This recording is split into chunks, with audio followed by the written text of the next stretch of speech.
We'll call the Thursday, May 26th regular City Commission meeting to order. First item on the order of business will be the addition of a couple of items to our revised agenda. One after the financial statement, the recognition of Sergeant Bonchinsky, and the 2022 State Legislative Session Review to follow the consent agenda.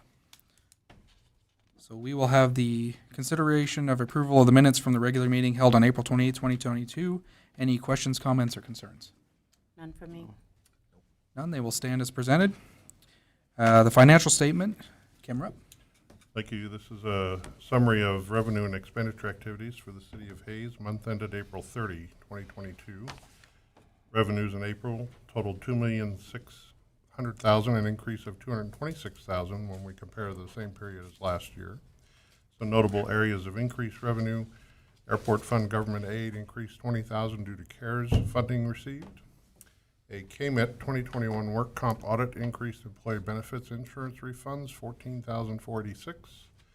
Miscellaneous revenue in new equipment reserve rose $18,775 for the insurance proceeds from a police vehicle recently totaled during a pursuit. Residential and business water consumption was up 2% for the month. Year-to-date total revenue is down 4.8%. There were no significant decreases in revenue for April. Expenditures in April totaled $1,719,580. That's an increase of $5.9 million. And I'll explain that in a sec here. So expenditure increases, that large expenditure increase noted above is mainly due to the expenditure credit at this time last year as we receipted bond proceeds for the North Vine corridor in the amount of $6,556,967. Airport marketing from CVB rose $20,000 as compared to a year ago. Health insurance and employee benefits increased $21,000, and chemicals for golf course were up $12,500. Some notable areas of decreased expenditure: City Commission capital reserve fell $293,000 due to the installation of shade structures at Bickle Schmidt Sports Complex last year. New equipment reserve expenditures dropped $105,600 due to the purchase of a courtesy cut mower at the golf course, as well as radios for both fire and PD at this time last year. And solid waste acquired a roll-off truck a year ago, dropping reserves $44,900 in that fund. Month to date, general fund sales tax collections were at $683,163. That's an increase of $134,000 or 24% as compared to last year. Year to date, general fund sales tax is at $2,960,000, up $398,000 or 15.5% from a year ago. 6-month average is at 17%. That's an increase of 18% when compared to a year ago. Month-to-date county sales tax collections were at $82,982. That's up $14,000 or 20%. And year-to-date county sales taxes at $358,975. Doesn't that make you all feel like you want to applaud? I want to sit over here and clap. Yes. All good news. Yes. All good. The report of top 10 quarter-to-date sales tax collections by classification was up $289,000 or 14%. The largest percentage increase there was in electronic shopping at 97%, electric and gas distribution at 78%, and accommodation at 54%. Those top 10 represent 74% of the total sales tax collections for the running quarter. Finally, the portfolio certificates of deposit on April 30, 2022 totaled $6 million with a weighted average interest rate of 5 basis points. That is down 1 from a year ago. Total par value of the U.S. Treasuries is $57,454,000 with a weighted average yield to maturity of 43 basis points. That's up 37 basis points from a year ago. That is still the only thing that I'm getting bids on as well. The total balance on the money market account on April 30 was $3.5 million with a current yield of 5 basis points, and total investments were up $10 million. Make a motion to approve the April 22 financial report. Second. Motion by Commissioner Musil, second by Commissioner Burgess. Any questions or comments for Kim? Kim, keep up the good work. It's great news. I wish I could take all the credit. So we're going to keep track of this next year to make sure. Yeah, exactly.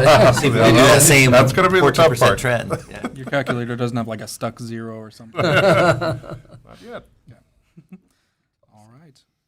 We'll move on. Chief Scheibler, if you want to come up. Mayor. You need a vote. Oh, I'm sorry. Vote. I missed that. All in favor, please say aye. Aye. Aye. Thank you. Opposed? No. Thank you. Chief Scheibler, to your turn.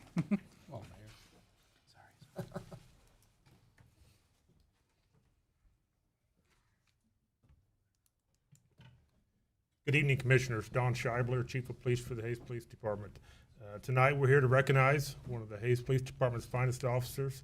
Before I do that, I'd like to make a couple introductions, if it's okay with you. Sergeant Jason Bonzinski and his wife, Melissa. Their two daughters, Elizabeth and Maggie. Sorry about that. I'll be in trouble now. And also here with us tonight are Zachary and Amber Binder and young Brixton, who I cannot tell you how happy we are he's here with us. And they both have additional family members here with us. Commissioner, as you know, the police profession is hard. It requires great sacrifices, not only by the officers and the dispatchers, but also by their families. Long weekends, there's holidays, missed working nights, and the work is very, very challenging. But every once in a while, you get the opportunity to do something very, very special. On March 23rd of this year at approximately 7:53 p.m., a 911 call came into the communications center. It was reported that a 4-week-old premature infant had stopped breathing while at home. Emergency personnel were immediately dispatched to the call. Sergeant Jason Bonzinski of the Hayes Police Department immediately activated his emergency equipment and began responding to the scene. He was the first to arrive at the home. Sergeant Bonzinski quickly entered the home and found the infant unresponsive and still not breathing. Sergeant Jason Bonzinski immediately grabbed the child and began giving CPR. After nearly 3 minutes of CPR, the child began to show signs of life. You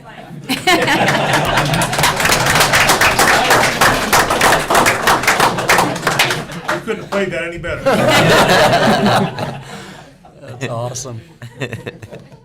While being held by Jason, Brixton opened up his eyes and began to breathe on his own. Brixton was transported to Hayes Medical Center and later life watched to Wesley Medical Center. Brixton is doing much better, is now home with his parents, Zachary and Amber. It is my honor to inform you that for his professionalism and his actions in an emergency situation that resulted in saving of a life, Sergeant Jason Bonzinski has been awarded the Life Saving Award from the American Police Hall of Fame.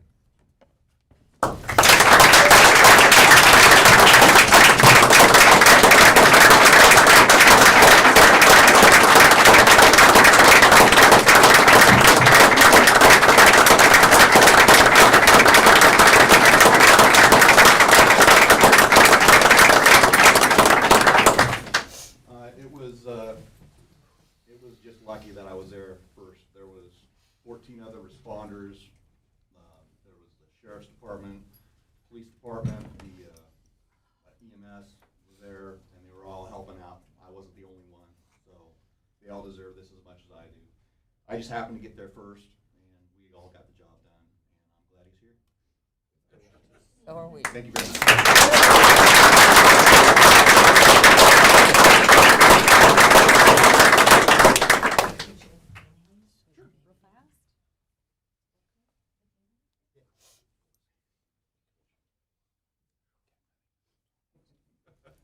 Look at him. Oh, my.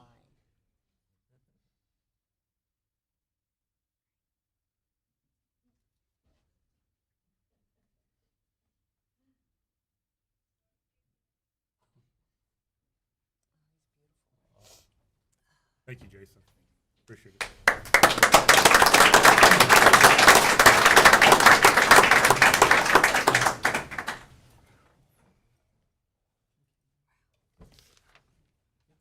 Thank you very much. Hey, Don, can we get a photo with the commission? Yes, is that okay? Hey, you guys come back up here. Is it okay to get the photograph taken with the commission? Thank you very much.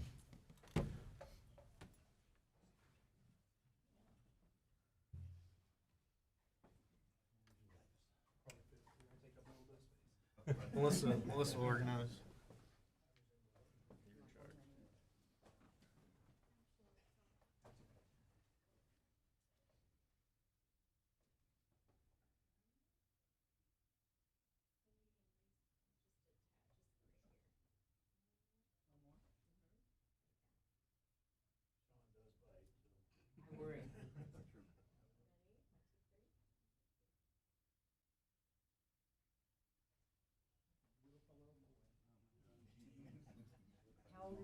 Is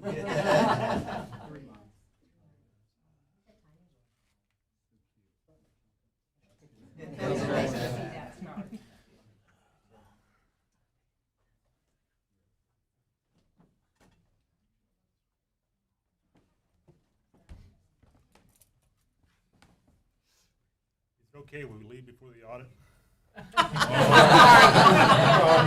thought they all wanted to stay and listen to the audit. We might need, Liz is gonna be disappointed. we might need crowd control for it. So. Commissioners, would you like to add anything? I spend a lot of time thinking about the value of our amazing police force under Chief Schreiber's leadership. Every day, if I talk, I cry about this. Every day I think about them putting themselves at risk. And to have something like that come out of this, we are certainly proud of all of you. And Chief Schreiber, you do a wonderful job with your team. Thank you very much. Thank you. Thank you.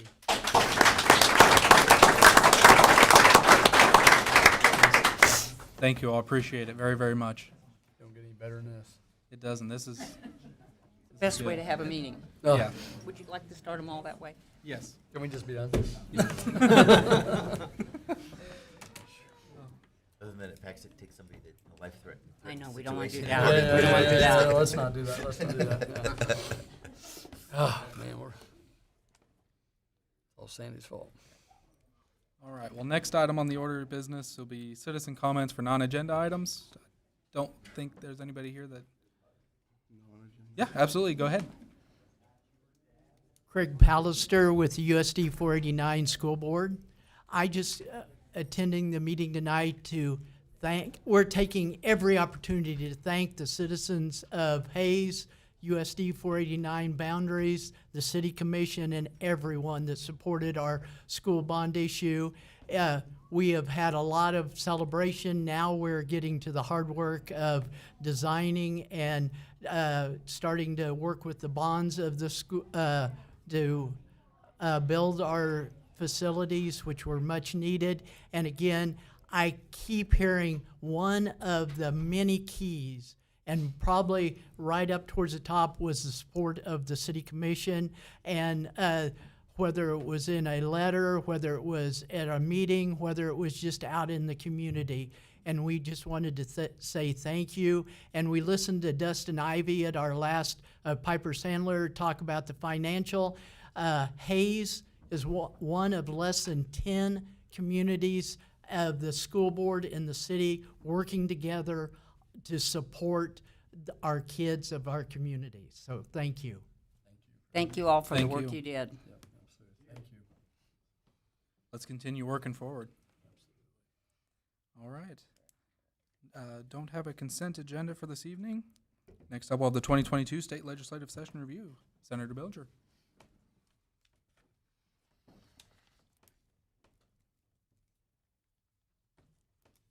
Good evening. Thank you for the invitation. Always enjoy coming and visiting with the commission here in Hayes. Just on my way home, I had meetings in Topeka again today, so it worked out good that you folks were meeting tonight. So thank you for allowing me to come do this. And I have to take the blame for Barb not being able to be here. She had an appointment, and I didn't tell her I was coming here till it was really, really late. So it just worked out my schedule. But I'll just touch on a few of the highlights from the session this year.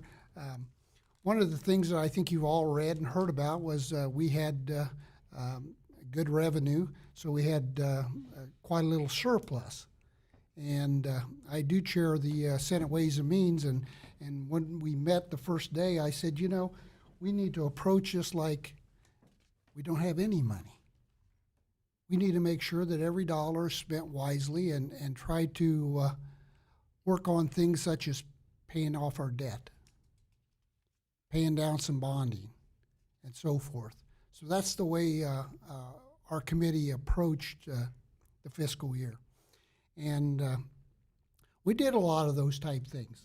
We paid some bonds.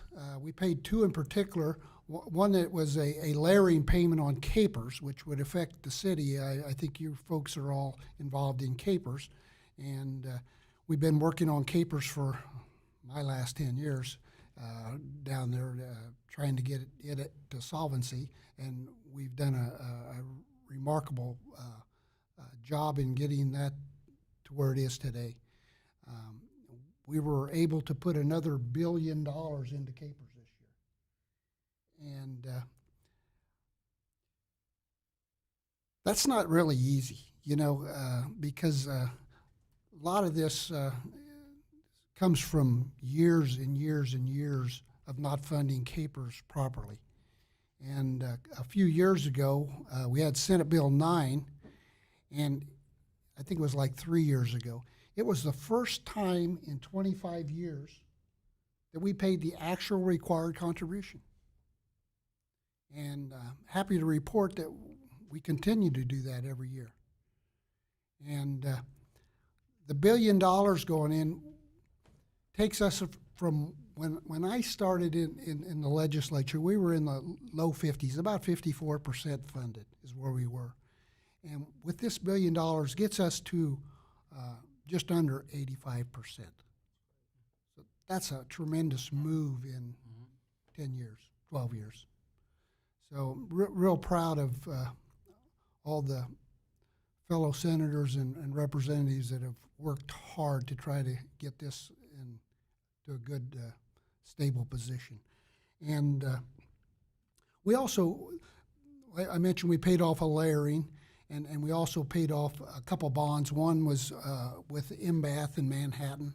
But those two moves, I think we spent like $253 million. Those two little moves save us over $142 million going forward. So $142 million we'll be able to use for something else. And we also paid off some bonds on some of our dams, our reservoirs. Went ahead and looked at them. We found a couple of those were like costing 5% or so. And we did a couple moves there, saves us another $70 million going forward. So it's little things like that that we did through the session that will show up for years to come. And proud to work on that type stuff. Another thing that we were successful in doing, a few years ago, we started what we called a rainy day fund. And in other words, we put money into a savings account so we have money when the revenues go down. And unfortunately, we'd only put $82 million in there a couple years ago, and very first year the governor swept it. So we've been at zero for a couple years again. But we put, it's going to be over $1 billion that we put into the rainy day fund this year. Hey, Rick, Senator Bellinger, I'm sorry. Can you, why did she sweep it? What was the reason? Because we've had positive revenues, I think, the last few years. Yeah, I don't know. It's, it's just it was there and it was an opportunity, so it happened. Gotcha. But this year we'd planned on putting $1.2 billion in the Senate, and that included paying off that layering that I mentioned earlier, and the House come in with $1 billion total, including paying that layering. So they were putting about $700 million, $750 is what they were putting in. So when we conferenced, House, Senate, two different positions, both of us passed it. So when we conferenced, we agreed to go to $1.125 billion. So at the end of the day, that's what we'll have into the rainy day fund. Other areas that we focused on, and I'm sure you have the similar issues here in Hayes, but I don't think there's a community in Kansas, small, large, medium, doesn't matter, where housing isn't a big issue.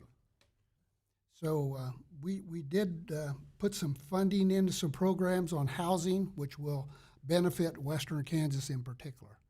So very proud to say that we're going to work on housing. I have the gentleman here from the school board. We fully funded K-12 education. Now, late in the session, we got emails from the school that, special ed. They feel like that was left behind. It was never in the governor's budget, and so that's something that we will look at going forward. I think it looks like there's a large growth in that area. We did increase funding in special ed, which we do every year. I think it's approximately $7.5 billion more than last year. And I think total it's over $500 million. So it's not like we're not funding it. It's, I guess when the legislature comes out and says we fully funded education, we fully funded according to Gannon and funded according to what we have been doing on special education, which is additional $7.5 million from a year ago. So, but that is an area we are going to look at. We've had a few meetings with different school districts and trying to see what we might do there. Another area that we focused on was higher education. One of the opportunities with having, additional revenues, we were able to do some projects with the universities. And proud to say that, hopefully this will help our universities going forward. We'll be able to keep tuition at a lower level, and it'll be beneficial to all of us. One of the big things that we did with higher ed has to do with our community colleges or our technical colleges. And there's formulas that regents use in funding these, and it seemed like a few of the community colleges' enrollment had continued to drop and drop and drop, and they were having to take funding that was meant for maybe a community college that was growing to keep the ones that were losing students, keep them solvent. So we have come up with a program we're going to work on this summer, and it's what we call rebasing. And so we put a bigger block of funding there. I think it was like $20 million. So every one of them is held harmless for a year, and then this summer we will figure out the rebasing, and going forward, everybody's going to know it's based on your enrollment. You're going to have to get out and hustle if or we're not going to take from the higher one to help with the lower one anymore. And that was worked out with all the community colleges, technical college. Everybody's on board. Had a couple meetings and made sure that it was something that would work for everyone. We've also worked with them for a lot of scholarships and grants. All these federal dollars is why we had extra revenue. And that's one-time money. And we focused on trying to spend that money one time.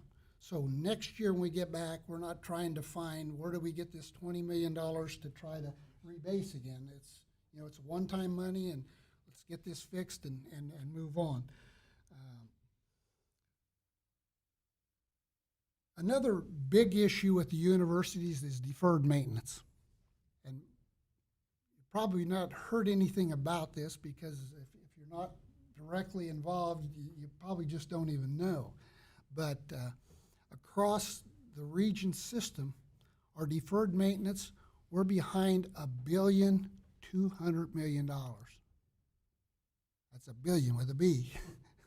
That's a lot of deferred maintenance. And I just think that, we need to make sure we have funding. I mean, if you have a leaking roof and you don't fix it, it's going to cost you way more down the road than if you just went ahead and fixed it. So we did put extra funding in for deferred maintenance. And I introduced a bill that will hopefully solve this issue.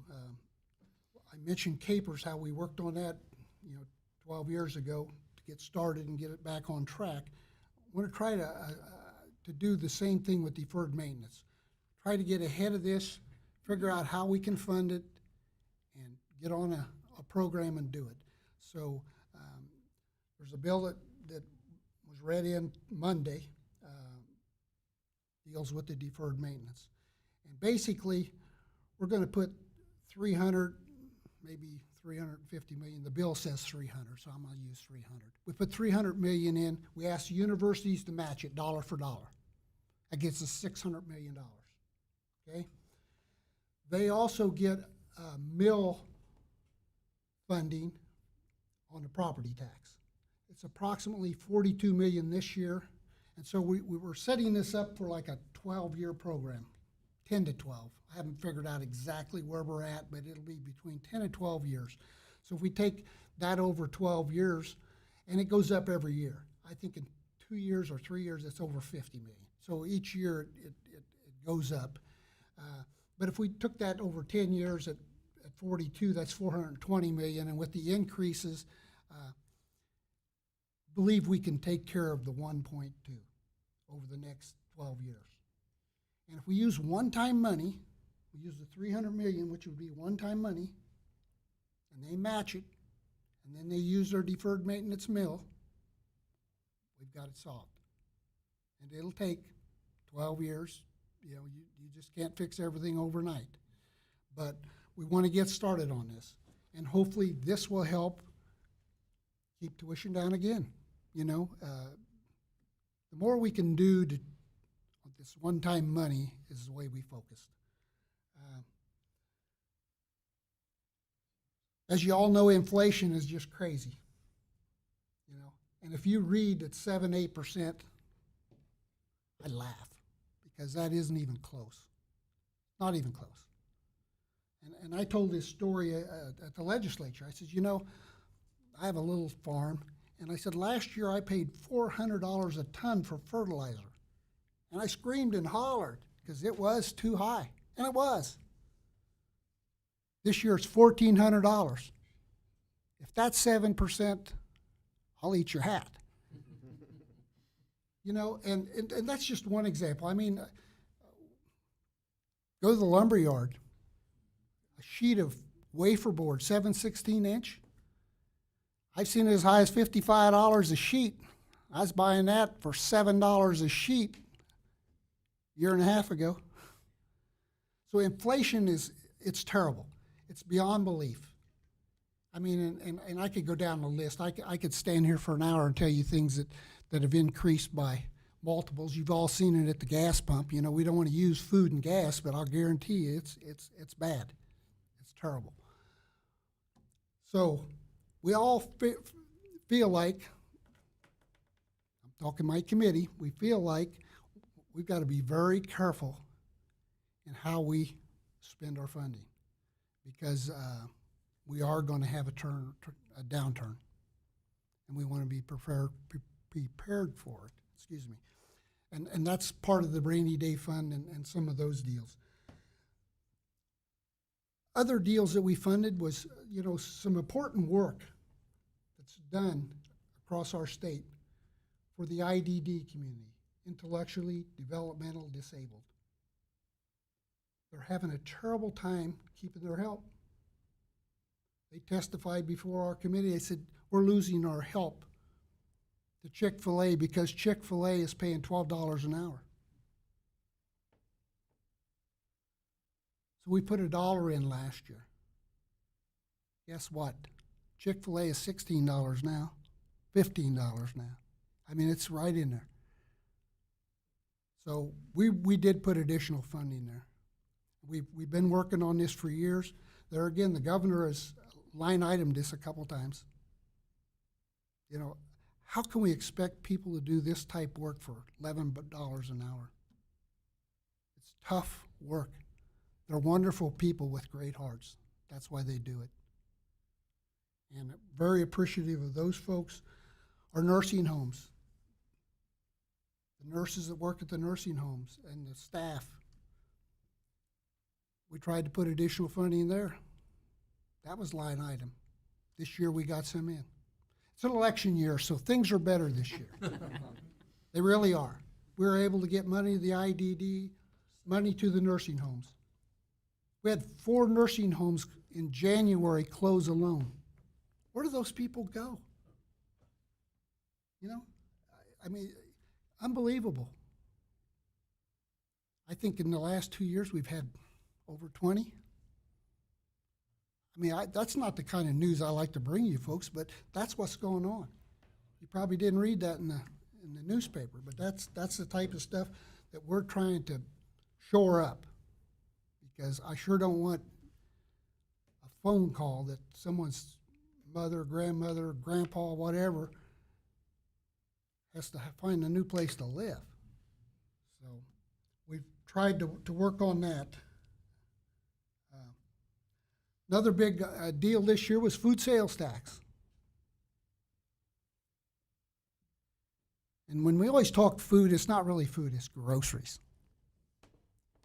Food would include everything. It would include, you know, your trip to McDonald's in the morning for an Egg McMuffin. It just includes everything. So it's groceries. It's not food. And we tried to do this a few years ago, and the governor vetoed it. This year she signed it. But my fear is that we make sure we can pay for this. A couple years ago, we did this and offset the cut dollar for dollar with revenue coming in from internet sales. We're not doing that. And my worry is that at some point in time, it'll end up on property tax. So the cut's not immediately done. It's done in January, and it's looked at again a year from now in January, and see where we're at. Because I don't think any of us want to see any increases in taxes, in particular property tax. And so we're trying to make sure that we're in a good position for those type things.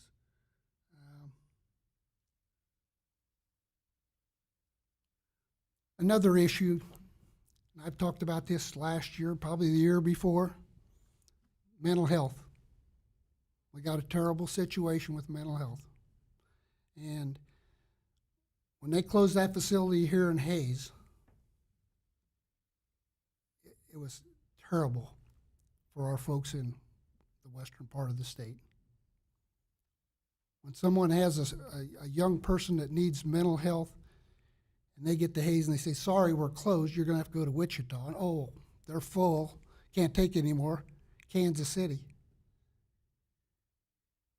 And I've had phone calls from as far away as Cheyenne County, which is the northwest corner. Can you imagine taking a young person that's, you know, having mental issues and have to drive from here to Kansas City for help? We put funding in the budget 3 years ago to open the facility back up here in Hayes. There's an agreement been reached finally, and hopefully within the year we will have a facility here for youth. And it can't come too soon. We're also having terrible issues with Larned. I don't know if you've heard that from your chief of police here, but it's emails I'm getting, it sounds like there's a lot of these folks that are keeping in the jails because they can't get them help. And there's quite a few of them that need mental health that can't get into Larned. We've got a terrible mess there, and we need to do better and try to get this thing fixed. But I think that's kind of the main highlights, and I'm more anxious to hear questions from you folks or anyone in the audience. So, The mental health, I have a good friend that has a son that struggled with that, and he has begged me to, you know, what we can do locally, which is a little bit out of our hands, but I guess what we always say up here, if we can partner with the state to do anything, I think it's something, to me, it's one of the most important things we have going on in our state right now, or nation, really. So thank you for working on it, but I don't think it can come fast enough, to tell you the truth, from what I've heard from people, you know, that are heavily involved in it. Yeah, I know. I think since I got on the commission, every time I saw you, I'd ask about KVC. So I appreciate the work you've been doing for that.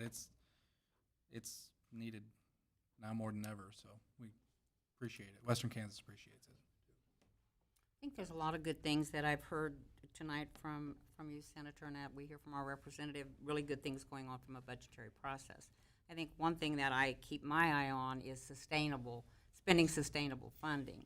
So many times we have situations, whether it's city, county, or at the state government level, that we're spending money that we're not going to have next year and putting a program in that we think we're going to fund next year. So I have this old phrase as a banker that says, where do money come from?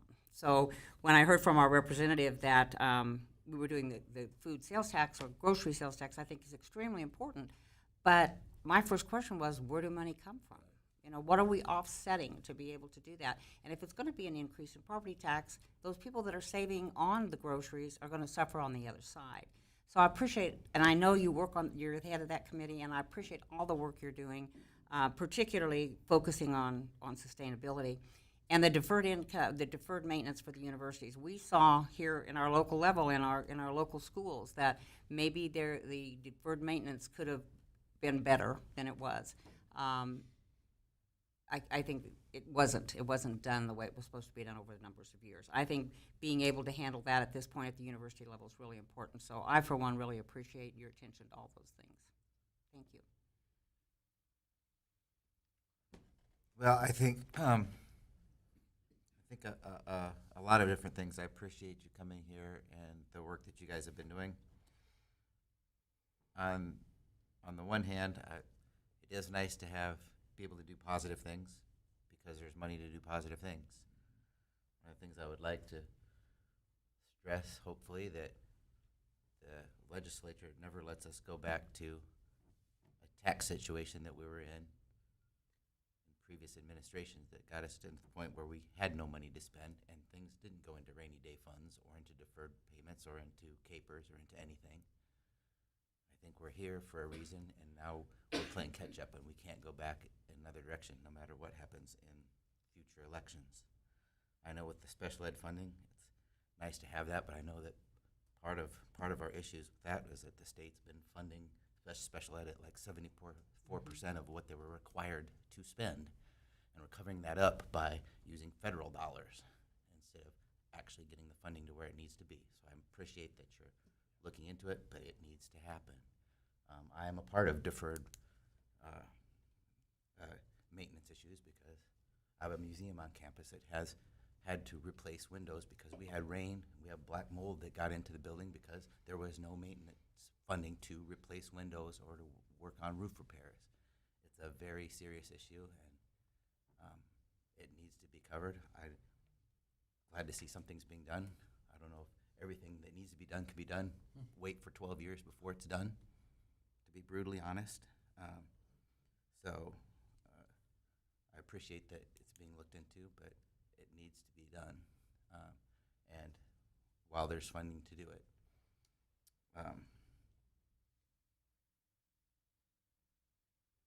So I'm glad that there's good things happening. Getting capers is very important. So I appreciate all of those things. My only other issue that I think that I really expect that Kansas needs to do, and I'm sorry, this is a little bit of a rant on my part, but it's going to happen in Kansas. But we have more school shootings. And there are things that can be done about it. We haven't. Matter of fact, Kansas seems to go backwards on allowing permitless carry for conceal or open for people that are 21.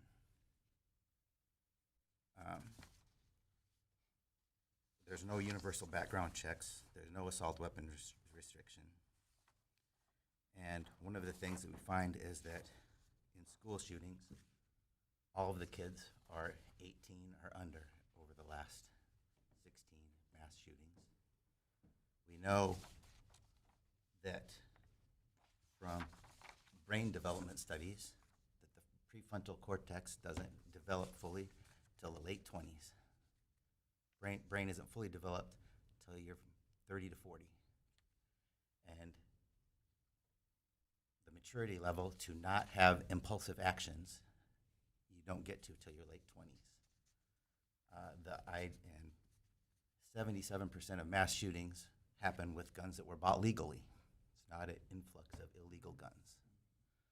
So guns bought legally, assault weapons bought legally by kids that are 18 or younger, and they don't need a permit.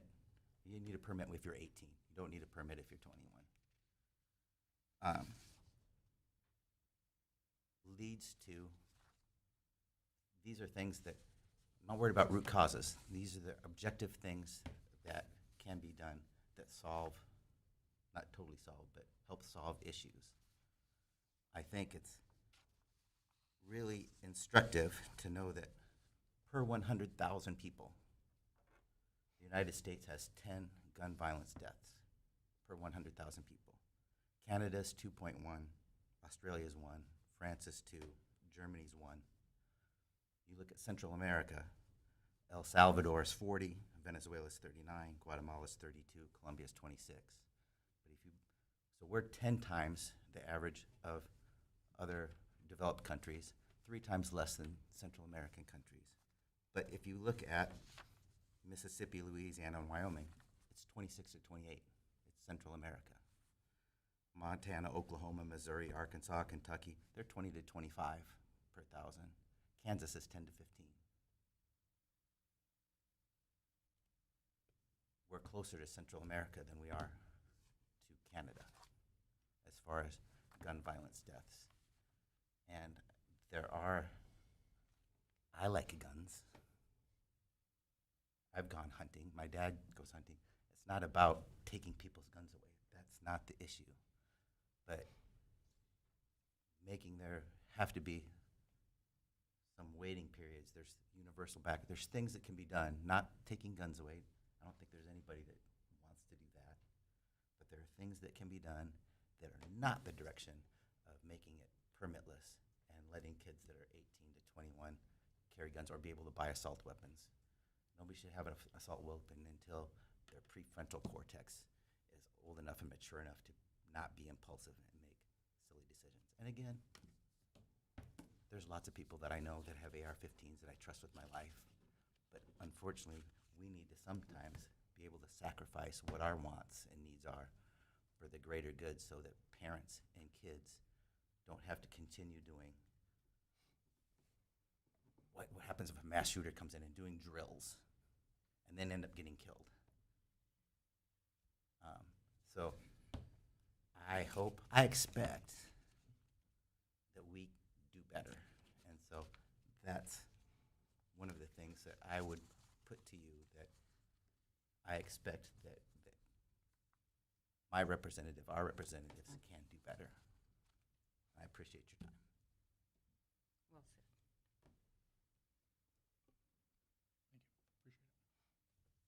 Michael, anything? Heavy stuff.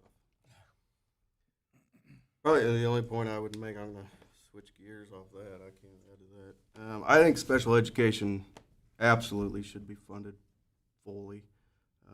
Personally, I think Hayes, 1 in 6 students have an IEP. My family have 3 boys. All 3 of them have an IEP, and they run the gamut of special education. My oldest is in the Spark program, which is essentially the gifted program.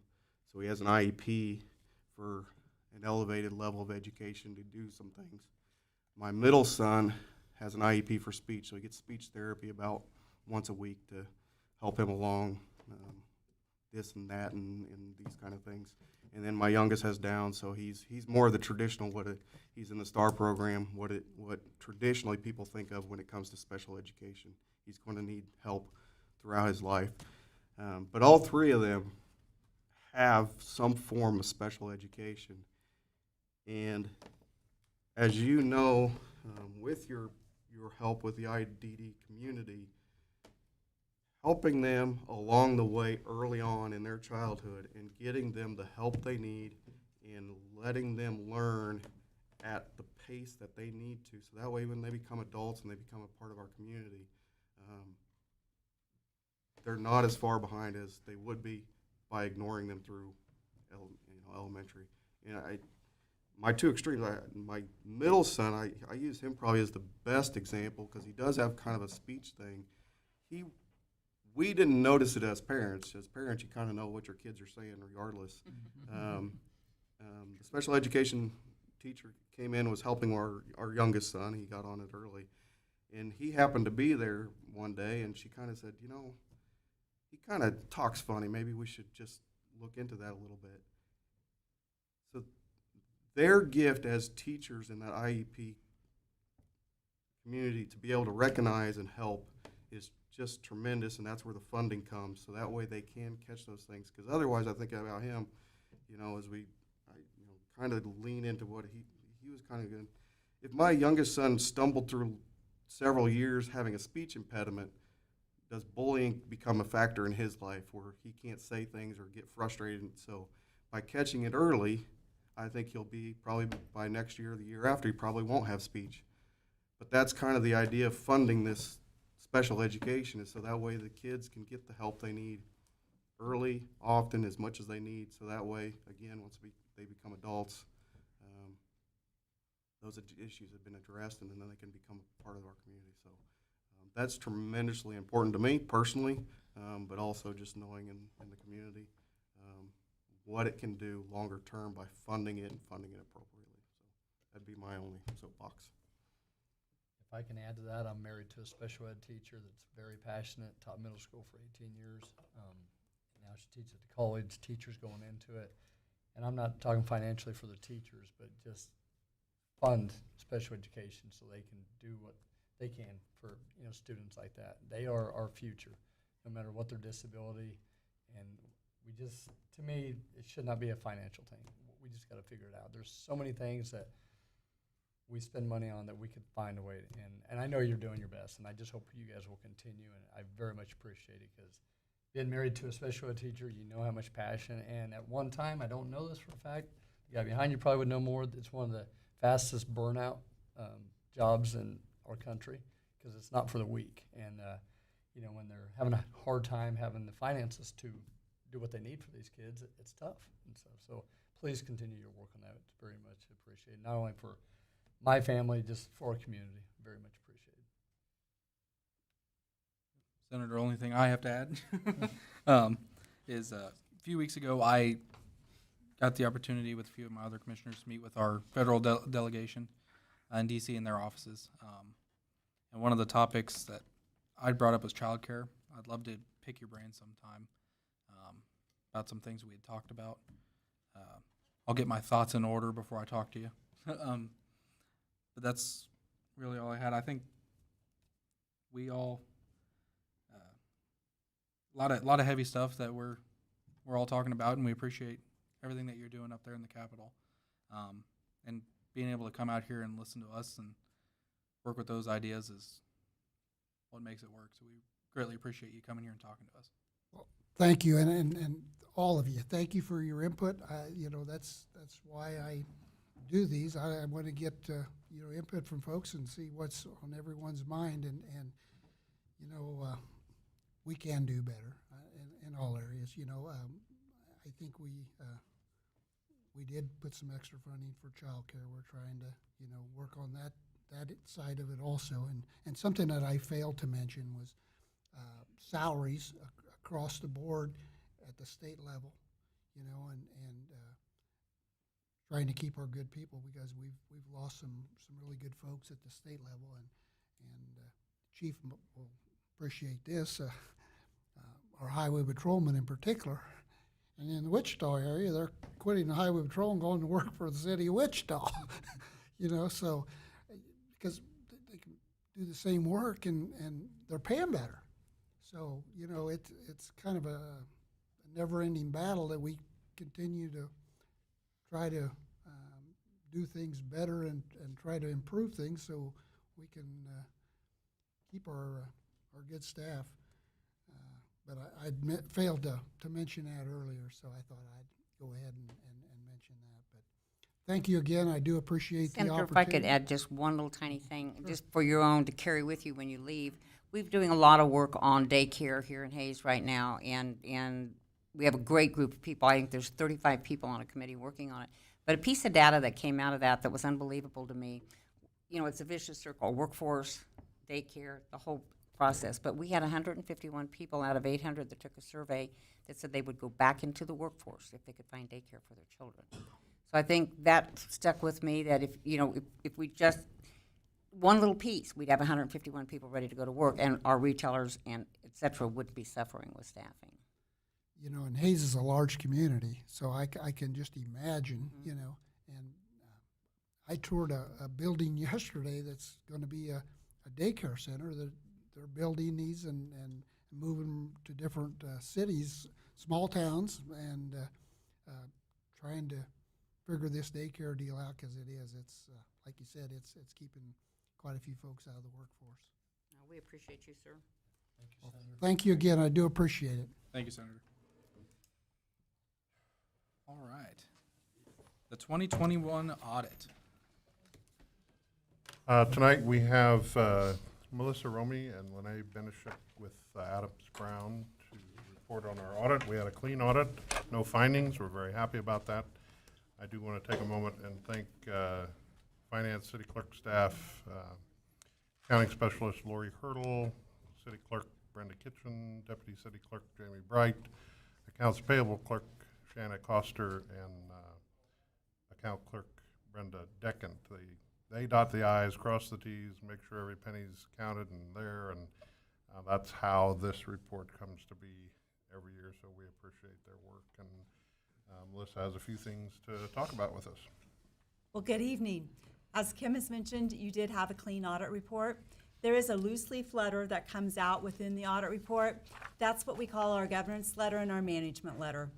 Usually if you have any type of findings, it would be noted within that letter, and this year it's not, so we just talk a little bit about what your responsibility is as the City Commission would be. And that is to oversee the policies and procedures that your staff and your management carry out for you. We also tell you that we had no difficulty in obtaining the information. Anything that we asked for from management was delivered to us in a very timely manner, and there were no significant audit adjustments that we needed to make. So when Kim's giving you your monthly report and he's going over the revenue and the expenditures, those are accurate based upon your records, and so you're making decisions in a timely fashion based upon that. I'm not going to go over the letter in any further detail. If you would want to read it, please go ahead. Otherwise, there's not really anything except for boilerplate items within there. I'm going to start with the audit report. There's just a couple of items on the actual report. We have what we call an independent auditor's report, and as your auditor, we do have to remain independent. And what that means is we cannot make management decisions. We can, answer questions, but we can't really enforce any policies or procedures. You can ask us if you want to follow them, and that's basically what the report's saying. And we talk about opinion units. You have governmental activities, you have business type activities, and those have an opinion called qualified. And they're qualified because we have a couple of deviations that could be material, they may not be material. And one of the really big ones would be is that on the health insurance, we're not really paying the actual cost of some, if I was working here, we're not paying the actual cost of my health based upon my age, my risk assessment, my health issues, or anything like that. And so we call it qualified. That is still a good opinion. There's nothing wrong with that. We do have one aggregate discretely presented component units. We do call that adverse because, again, we don't pick up the City of Hayes Housing Authority within the report. And so we just have to tell you that, and that's exactly what that means. Otherwise, major funds and then the remaining aggregate fund information is all what we call unmodified. And going through there, we didn't have any significant findings. You didn't have any deviations from your accounting that had any concerns. And at the very end, we say, not only did we do an audit, but we also did what's called a single audit. And so your federal funds that you had expended this past year were above $750,000. So we actually do another audit within the audit. I'll have you just flip over to page 11.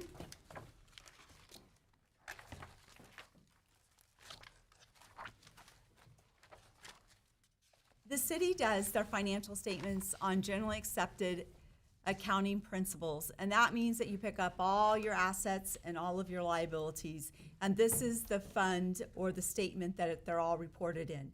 So if you were a for-profit business, you would take a look at this, you would see what your assets are, your liabilities, and what your retained earnings, so to speak, would be. And so I'm just going to hit a couple of highlights on these pages.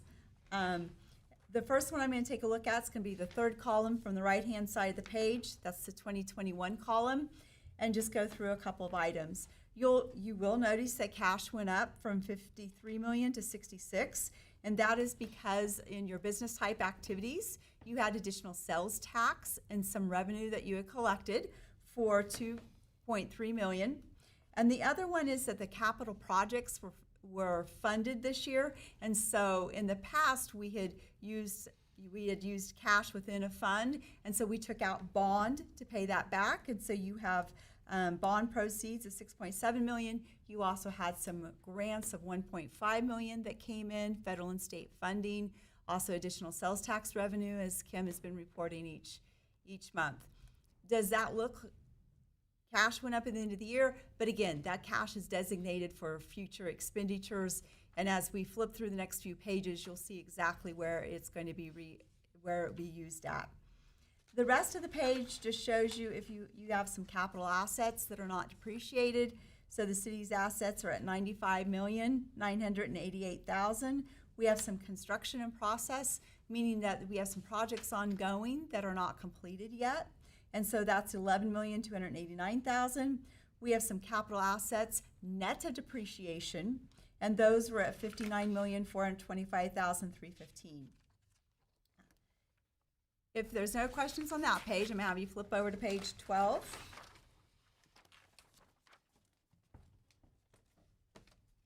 So looking through this is the total liabilities for the city of Hayes. We had some accounts payable, and the majority of the increase from last year up to $811,000 is setting in the special highway fund. So again, you've got some projects and some items that just were not paid by December 31st, but you paid them in January. Looking down through there, you guys have accrued payroll, some accrued paid time off, sick leave. We have accrued interest, customer deposits. One of the items that I will point out to you, it's probably 7 line items down on the page.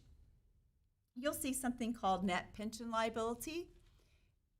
And that balance went from 12.6 million a year ago down to 9,123,000. That is the CAPERS. And so CAPERS goes through, does an actuarial report. And so your future funding liabilities, if we were to close today, would be 9,123,000 and a little bit of change in order to retire the obligations to the employees for the city of Hayes. And I say CAPERS, that also includes KP&F, by the way. So that is something that does get picked up on here. You also will see something new that we haven't had in the past couple years. That's deferred revenue of $664,160. And that is what they call the America Rescue Plan Act, or ARPA funding for short. And so again, we haven't spent it yet, so it is picked up as deferred revenue that will be expended in another year, most likely here in 2022. Taking a look at it, we have a KDHE, you have the revolving loan. What's going to be due within the year 2022 is $1,293,982. Due in the future years is a total of $24,284,996. You have some general obligation bonds payable. For the current year in 2022, that will be $1,701,000 that will be retired. In the future, the city has $11,688,000. When looking at total liabilities, it looks like they went up by $1,448,000. But again, if you think about it, part of that is we paid off $3.5 million in debt this past year. You also had a bond issue for about $6.5 million, and then the net pension liability went down by about $3 million. And so that's why the overall debt only went up by $1.4 million. And if you have no questions on that page, I'm going to flip you back to one other page. That's page 13. This right here, when I talked about retained earnings for a business, this right here is your net position. This would be the retained earnings in a business. So what do you look like in a snapshot when you put everything into the financial statement? You have net invested in capital assets, and so those are assets less any liability that you would owe on those assets. And so you can see they stayed pretty well consistent at about $127,300,000. The next line item is the budget stabilization. And again, when you first went to the sales tax to support the general fund, that money has been set aside for a couple of purposes by the commission. And so that money, none of it was spent in this past year. We have capital improvements, and so we have some funding set aside for that that'll be paid out here in the next year for $267,000. Debt service means that's what we're going to start the fall 2022 with. And then looking at your unrestricted, or what you went up over the previous year, it's at $58,219,000. Again, with some of the cash coming in, some of the federal and state funding coming in, it does go back to that bottom line. But we also know that in the future, you're looking 5, 10, 15, 20 years out of what you're going to need to spend your funding for, and what capital projects or what equipment needs that the city will have. And so you're getting into a position to do that. I'm not going to go over this year those individual fund statements. This is just a snapshot of it. You do see most of those in the future, but I am going to show you one other page, which is page 14.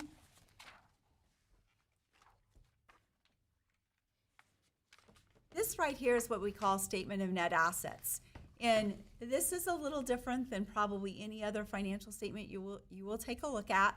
I'm going to start, though, this time, I'm going to start at the left-hand column, the very first one, and you're going to see the word up above there that says expenses. And so these are the expenses on the generally accepted accounting principles. So that means that if you bought a fire truck for $500,000, it's not going to be in expenses because that's a capital asset, and we looked at it on the balance sheet. So these are true expenses that you would have. Everything else is being depreciated. It's not going to include your debt that you're paying, the principal amount of debt. Again, that was addressed in the balance sheet. As we take a look at it, we're going to look at governmental activities. If we take total governmental activities, the city had expended $23,900,879. So those are just your day-to-day expenses that you have that you have to find funding in order to be able to retire those expenses. And so if you look at it, we're going to slide one column over to the right-hand side. It's charges for services. And so you have some revenue that you're collecting that's coming in of $1,208,472 to help pay for those expenses.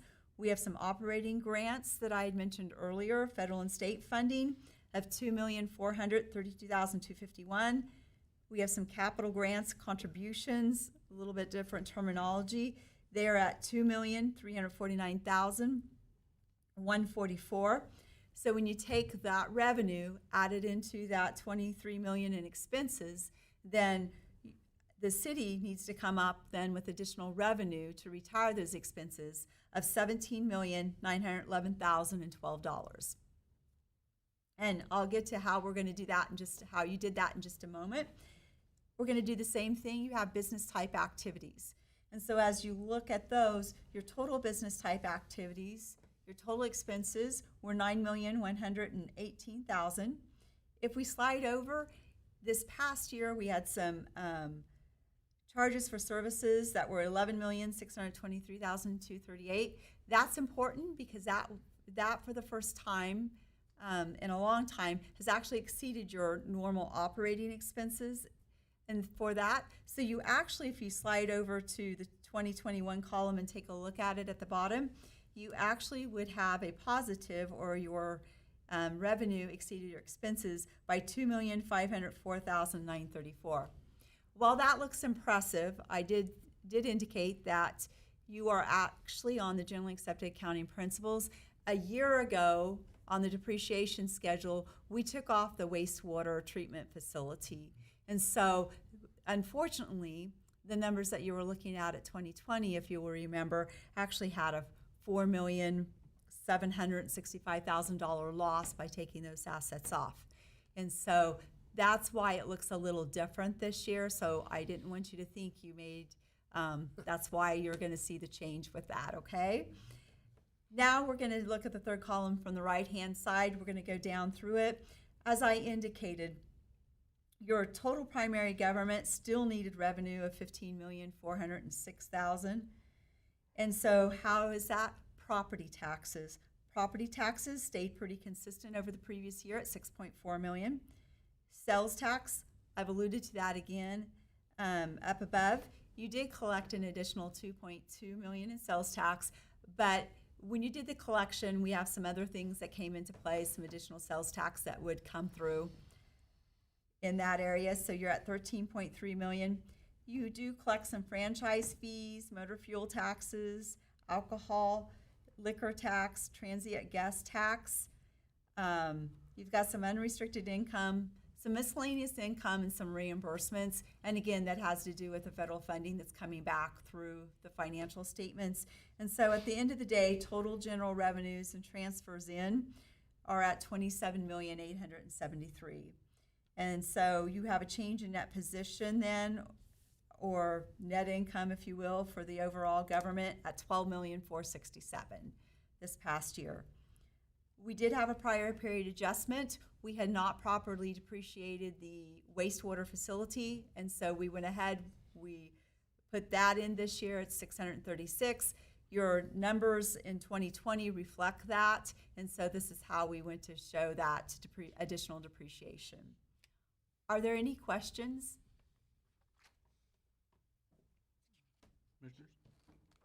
If not, I'm going to take you back. I want you to flip back to page 109.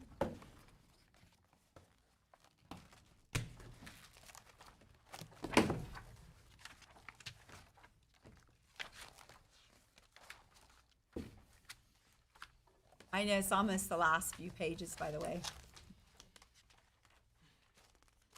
This right here is your schedule of expenditures of federal awards. And so, as I had told you earlier, you did have a single audit.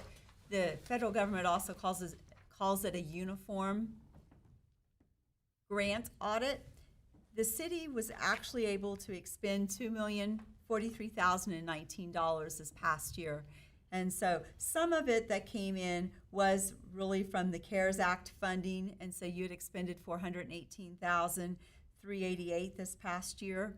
And the majority of that is all done within the airport, so the improvements that you are making out at the Hayes Regional Airport. We also then, if you go to page 111,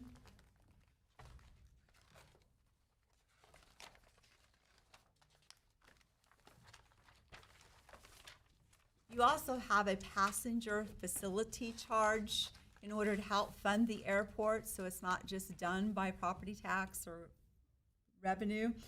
And so because of that, we also tell the PFC, or passenger facility charges, we also audit that, and that's included within here too. On this page 111, this is your schedule of findings and question costs. And as I told you before, you didn't have any. We do say that you do have a qualified report. Again, that's still a clean opinion. We had no material weaknesses, significant deficiencies, or non-compliance items to note. Most importantly, we take a look at the federal awards, and when we go through the federal awards, we look for material weaknesses and significant deficiencies. A lot of times, if we do find something in a federal award, you sometimes have to note it, whether it's a large item or a small item. You didn't have any of those. We said there's no audit findings disclosed that are required to be reported back to the federal government. And the one question it asked is, auditee qualified as a low-risk auditee? No, you didn't. And what does that mean? that just means that instead of only looking at 20% of your overall expenditures, we are actually required to look at 40%. So you get a little bit more coverage if you do not qualify as a low-risk auditee. That's just because we have a deviation from generally accepted accounting principles. It's something that's very normal. Are there any questions on the audit report? I move we accept the 2021 audit for the City of Hayes as presented by Adams, Brown, and Melissa Roney. Second. Motion by Commissioner Jacobs, second by Commissioner Barrick. I'll give it to you. Any questions or comments? Thank you very much. Yes, it's nice to see a very How thorough many years report. have you been reporting to us, Melissa, personally? Personally, when I first, it's been a long time. Well, I'm so impressed. I would say probably about 20 years. So sometimes it is, yeah, it's nice. I do want to thank everybody, though. We do appreciate it. When we come up to do our audit work or we have a question and we call management, Kim, Lori, all of them, they're very, very willing to take time out of their day. And we can be a bit of a handful when we come in with our questions. And it's hard to dig back a year ago to tell me Right. what we've done and stuff. So we do appreciate that. Toby likewise, Colin, they all are very nice, take our questions. Sometimes, and also take the time to tell us maybe things that are going on. It's nice to hear from them throughout the year. It really helps to know what we should see within the audit report. That's So one thank thing you. I've always appreciated, that there is the collaborative activity going back and forth throughout the year. So, but you guys do a wonderful job, and you personally presenting do a really outstanding job. Thank you. Thank you. They've been clean audits for 3 years. This is probably the cleanest. My notes from Cleanest. 2019 said there's some internal controls that needed to be addressed that were, and some items on the depreciation schedule that needed to be updated. Otherwise, a clean audit. Last year, very well done. I reported some minor deficiencies, and then this year, no deficiencies. So it's always been very good, but this is probably This is next outstanding. level up. So good job, Kim, and your staff. Thank you. Setting that bar high, Kim. We expect the same thing next year. And the next year. Thank you. Thank you very much. Appreciate Thank it. you. Kim, thank you and your staff. Appreciate it. Oh, yeah, we need a vote, don't we? That's twice tonight. Good Lord. Give him a drink. Okay. All in favor, please say aye of accepting the report. Aye. Aye. Thank you. Very much. Passes 5-0. All right, outdoor dining in the public right away. Good evening, Colin Belzer, Assistant City Manager. Oh, they ran away. You know how to get rid of crowd there. I don't know what to say. Oh, they're hungry. Sorry. So continuing the discussion from last Thursday, as a reminder, at the April 21st work session, the City Commission came to a consensus on various items regarding streeteries. Alcohol allowance will mirror state law. They'll be allowed anywhere where off-street parking is not available or provided. Businesses may occupy one full parking stall. They may use the adjacent sidewalk, so because of that, we did add in a sidewalk cafe component to the policy. Only restaurants and bars may participate in the program. Streeteries will be allowed from April 1st to October 31st. They may be located directly on the pavement or on a platform, and unacceptable construction materials include pallets, snow fence, picket fencing, and others. And then last Thursday, further consensus to develop the policy before you tonight was we removed AstroTurf and carpets, rugs as prohibited materials. And we specified permit reapplication is necessary if streetery does not maintain a permanent presence. So some of the highlights of the policy in front of you is, as I noted, we added a sidewalk cafe component. So the picture on the left actually represents that. That picture shows a restaurant with both a streetery and a sidewalk area.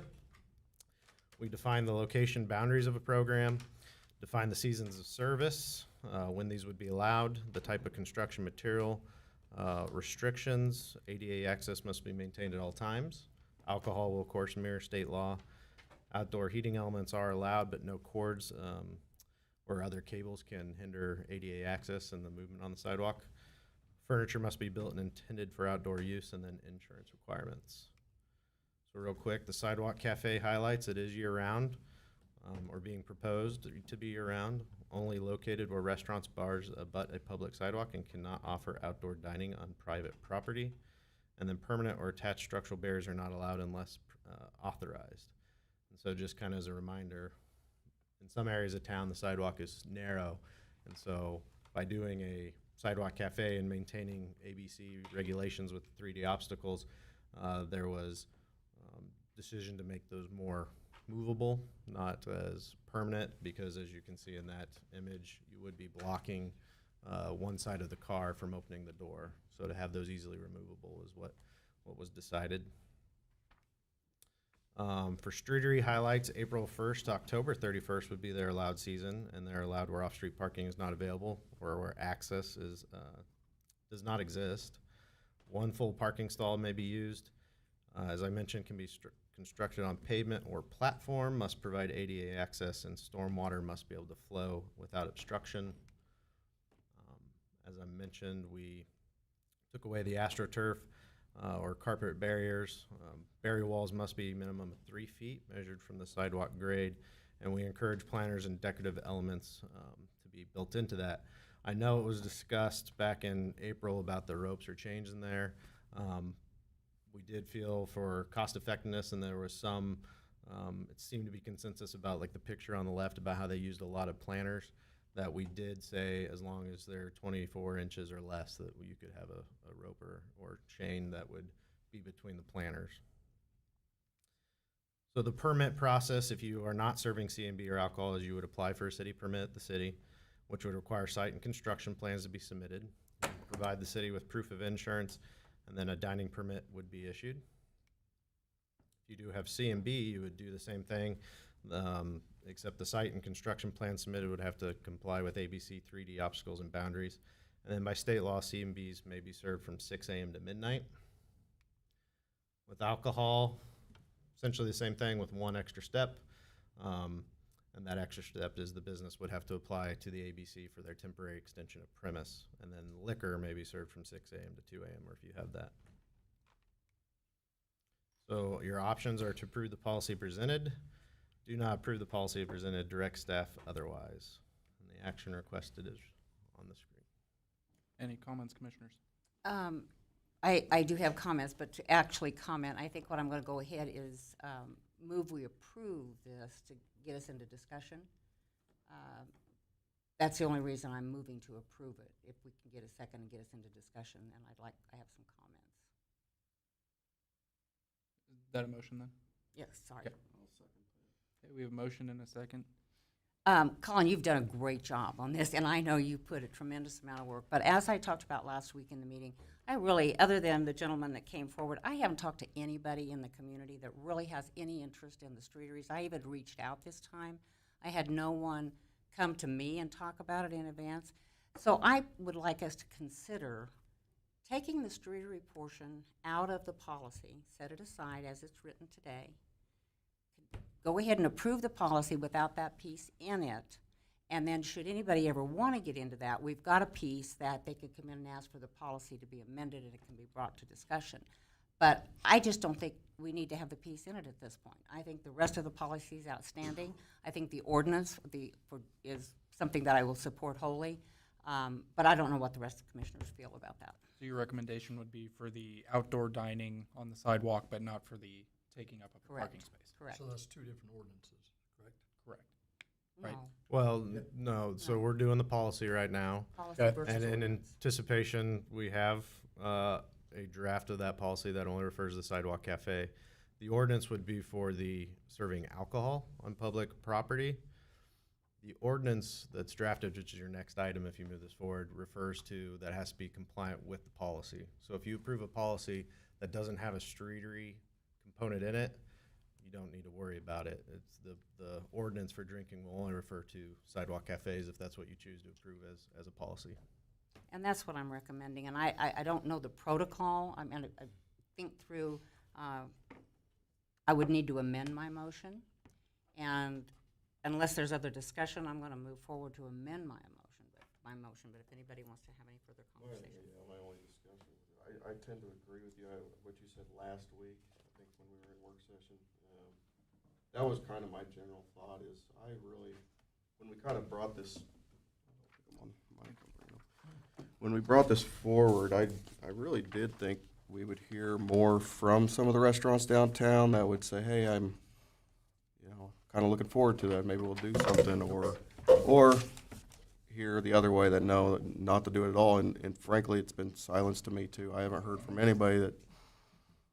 So it feels like we're trying to do something that's not really being asked All of us. for So, naught. I kind of agree with that. We have a lot of notes and a policy and ordinance that we can certainly refer back to, but I think at this time, it makes more sense to leave the street part out, allow some outdoor cafes, which are easily moved in and out of restaurants if they want to, and just kind of work with it there. And if we do hear from restaurants a little bit more, We've got it pretty much ready to then go. we have it ready to go and we can readdress it. So that, I guess I'm in So do- consensus with you on your thoughts anyway. I sort of agree because I was really excited about this to start out with, but then when you really look at it, we're talking about the number of places that would actually could do it, and you're down to like 4. And of those 4, it might be only 1 that is interested in doing it. So we'd be working on, and unfortunately, like I mentioned last time, I don't think people are coming downtown for one place. It's like, because that place could be full, and if there's not like 5 or 6 places at least, then they could, oh, that one's full, let's go eat outside over here or on the street. So I'm not sure that we want to have a whole I think ordinance Sean's place policy is full. I for- usually go on to the next place. I don't turn around and go home. I usually go to Right. So Defiance or the barbecue place. I'll find something that I feel like I'm. I think in the future, there could be more restaurants, there could be more interest, and I think it could be a really cool thing. But I think right now, it feels like we'd be doing it for one place and taking up one Right. street, and I'm just not sure that's I would still love to see it Me too. on a bigger scale, but I'm just not sure unless there's more interest, as you guys have said. It's been basically radio silence for me too. Haven't really seen anything. Just been not really wanted. So I guess the opportunity for the Sidewalk Cafe makes sense. Could be a teaser for people to maybe look at maybe doing this if they want to, but we've got everything in place. If we need to review it, we can later, but I'm all for the amendment.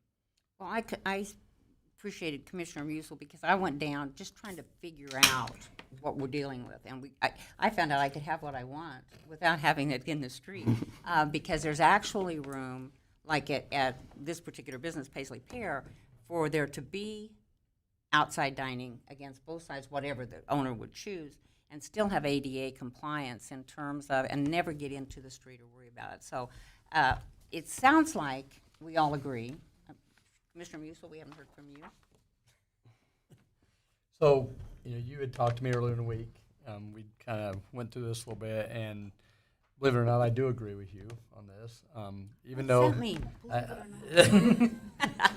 when we first started, well, you had brought it up at a retreat about possibly closing down Main Street. It was an idea, not closing Main Street. It was an idea, and then we found out this could potentially be something that worked with the state law or whatever.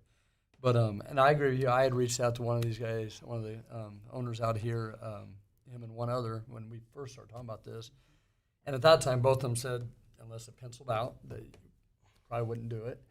And by no means, as a commissioner, do I want this to be approved for me. I mean, that's not what we're about up here. If it was approved, I think I was going to do it. But I think, like you were saying, I think, Mayor, you can dip your feet into the water, see if it works, if it's worth it. Because there are some issues that do go with this, serving alcohol in the streets, if that's something we approve. So I love the idea of it, but I don't think it's a need right now. And I've kind of went back and forth on this. I think it'd be fun, but fun doesn't always make sense either. So I'm okay with that. Well, if there's consensus, then I'll amend my motion. And if I may, could you approve the revised outdoor dining policy? That's what I was- Referring only to sidewalk cafes or something like that? Absolutely. You tell me what you want me to say, Colin. I'd like to amend the policy, the discussion amend the policy. we can't approve the outdoor dining in the public. We have to vote no on this. And then Yeah, we- that's what I'm Technically- wondering. If we vote no here and then come back with a new policy and vote yes? I think you just need to amend your motion. Just amend it. Okay, I'd amend like to to strike amend. the Strudery portion of the Right. policy. I'd like to amend my motion to strike the Strudery portion of the policy. And again, appreciating all the work that had been done, I think we have consensus here to do that. Do I have a second to my amendment? Second that. We have a motion by Commissioner Jacobs, second by Commissioner Burgess. Any other further discussion on this topic? I just want to say, I know Colin spent Lots many of hours, many phone calls on Lots of this time. for us to basically say no to something, but, you know, we found out a lot, and thank you for doing that for us, and, thank you guys for coming and talking to us, because I think that it kind of opened our eyes a little bit. I mean, it's for our community if we were to do this, so. I agree. Absolutely. All right, then I will call for a vote. All in favor of the amended motion, please say aye. Aye. Passes 5-0. Thank you, Colin. Thank you, Colin. Thank you. And next, the ordinance regarding street sales, public drinking, and public possession. Right. Good evening, Colin Belzer, Assistant City Manager. And so this is the obvious other component to this if you're going to allow alcohol in the public right of way. Currently, regulation does not allow alcohol except in parks for the public consumption. You would have to approve a new ordinance of approval. The ordinance that's being presented does require local and state approval, including the policy that you just approved only for sidewalk cafes, and it specifies the hours of operation and season within the policy. So anything in the ordinance that might refer to a streetery is now, it might be in the ordinance, but it's not in effect because you don't have a policy for that. So your options are approve the ordinance as presented, do not approve the ordinance, or direct staff otherwise. The action is on the screen. I Oh. move we approve the ordinance number 4009, amending Chapter 14 of the City of Hays, Kansas Municipal Code by modifying Article 2, Division 5, Sections 14-141 and 14-143 regarding street sales, public drinking, and public possession. Seconded. Motion by Commissioner Jacobs, second by Commissioner Burgess. Any other questions, comments, or concerns? I have one question, and maybe this was on the other one that doesn't pertain to this, but you had kept saying temporary, and maybe one of these gentlemen out here can clarify this for me, but temporary, like when you send in your license to ABC and extend, I mean, that's kind of permanent, isn't it? I mean, it's not necessarily temporary, like when I would do it for my business, for instance, I'd have to do a new diagram. It's not necessarily temporary. So you have a permanent premise. There's a permanent premise, which is what you have now. Right. And then to extend on the public sidewalk, we would require it to be temporary because it's the city sidewalk. So that's valid for 2 years. And so every 2 years, you would have to renew that. The state level, the ordinance has to be renewed every 2 years. But That's it our is a city state. You have ordinance. to reapply to the state every 2 years with that new ordinance. Well, you have to have your diagram. Yes. It's a permanent fixture for the state, but the city. Right, that's. It's our city that- ordinance that we're yeah. concerned Right, with. right. It's And the state will have to know that the Right. city ordinance renews every 2 years. So it just becomes something every 2 years, we just Yep. do this. Typically, I think alcohol licenses are 2 years from the state, Right. right? Well, it's one, you have to pay for 2 years, but Okay. you have to pay, yeah. Yeah, you can pay 1 year. Right. Right. Gotcha, okay. That's why the temporary thing is. Temporary is the state language. City limits. Well, it's a temporary permit, the form is a temporary, Temporary liquor license, but you have to, like, we have permanent liquor license. Right. right.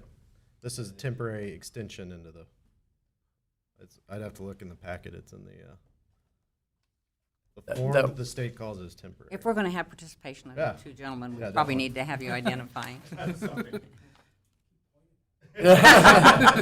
Well, you guys know just as much, if not more, so it's, I'm just. Colin, I think you know plenty. I didn't say that. Yeah, the business must obtain a request for temporary extension of premise approval form from the Kansas Department of Revenue Alcohol Beverage Control.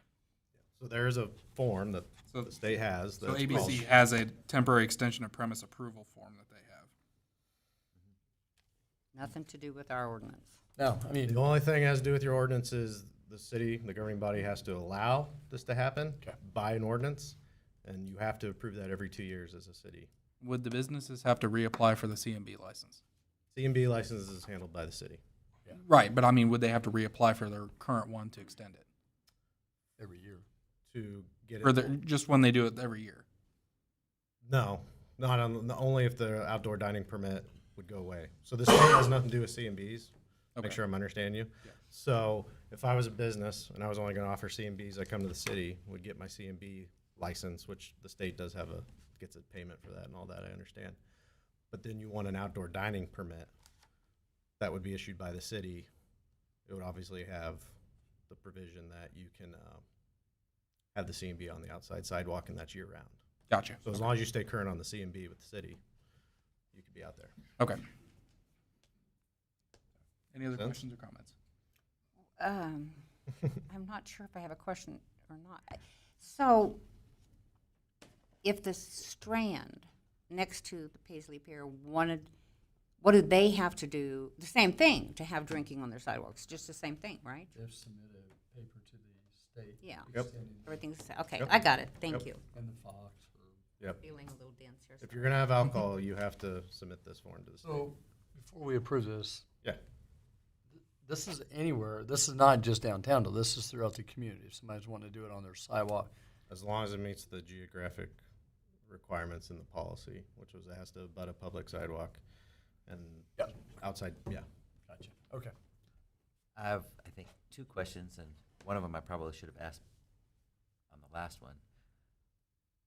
One of them is, are we still keeping it, even though it's on sidewalk and not in the street, April 1st to October 31st for sidewalk eateries? Sidewalk is year round. Sidewalk is year-round. Okay. Because that one's not a permanent fixture. They can put it there if they want. Move that. Yeah, the reason for the seasons with Strudery is because obviously there's snow plow operations. Right. So to make that easier. My second question is, when we were talking about the policy before, it was restricted to restaurants. It's still the same way. It's still restricted. So in reality, the Strand isn't available to do this because they're not a restaurant. It does Well, say they're a restaurant and or bars. They're a bar. They're a bar. Sort of, kind of. The policy has a restaurant and or bar. Does it say and or bar? Yeah. Good point, but they are a bar. Same thing. Okay. Any other questions or comments? I don't think so. All right. We'll call for a vote. I remember this time. All in favor, please say aye. Aye. Passes 5-0. Thank you, Colin. Thank I want you. to thank you, gentlemen, for Thank being you, here this guys. weekend last week. Jesse, I think we're going to take a 45-minute break real quick. Solid Waste Equipment Building award a bid, Jesse. Meetings like this 2 years ago. Thank you, guys. Thank you. The crowd dwindles a little more. You got Melissa, boy, she's got it. She's important. Good evening, Jesse Rohr, Director of Public Works. 3 items from me here tonight to visit with you about.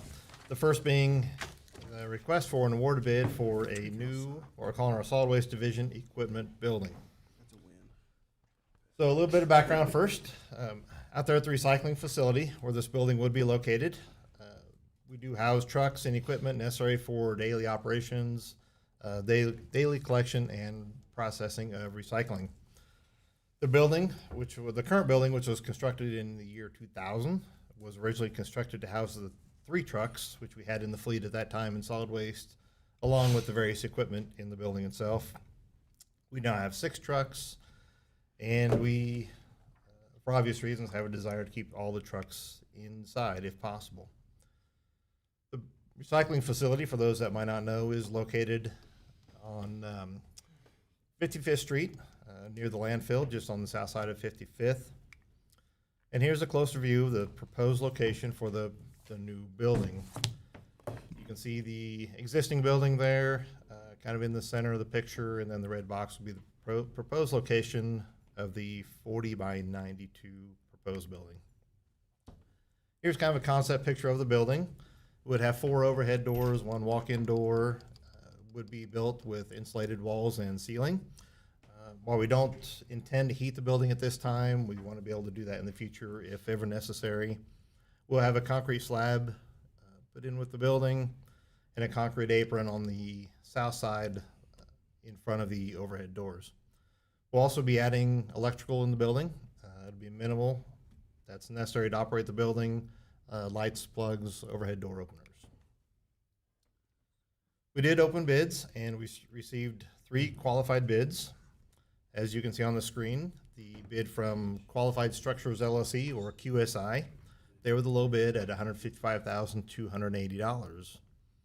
You might be familiar with QSI. They've done several projects for the City of Hayes the last few years. A larger number of them being for the Parks Department, the sports complex, various parks around the city. Funding, we did the 2022 budget. The budget does include $160,000 for this project. As you can see, the low bid, or I mentioned the low bid on the last screen, came in at just over $155,000. We did submit quotes for the electrical service separately from the building bid package itself, rather than having the building contractor go through that, kind of acting as a middleman. We did that ourselves. And with that figure, we're at $172,830. Obviously, the building cost itself, unfortunately, has gone up since we budgeted this in about this time or before last year. The options you'd have tonight, either to award the bid to QSI LLC, reject all bids, or direct staff otherwise.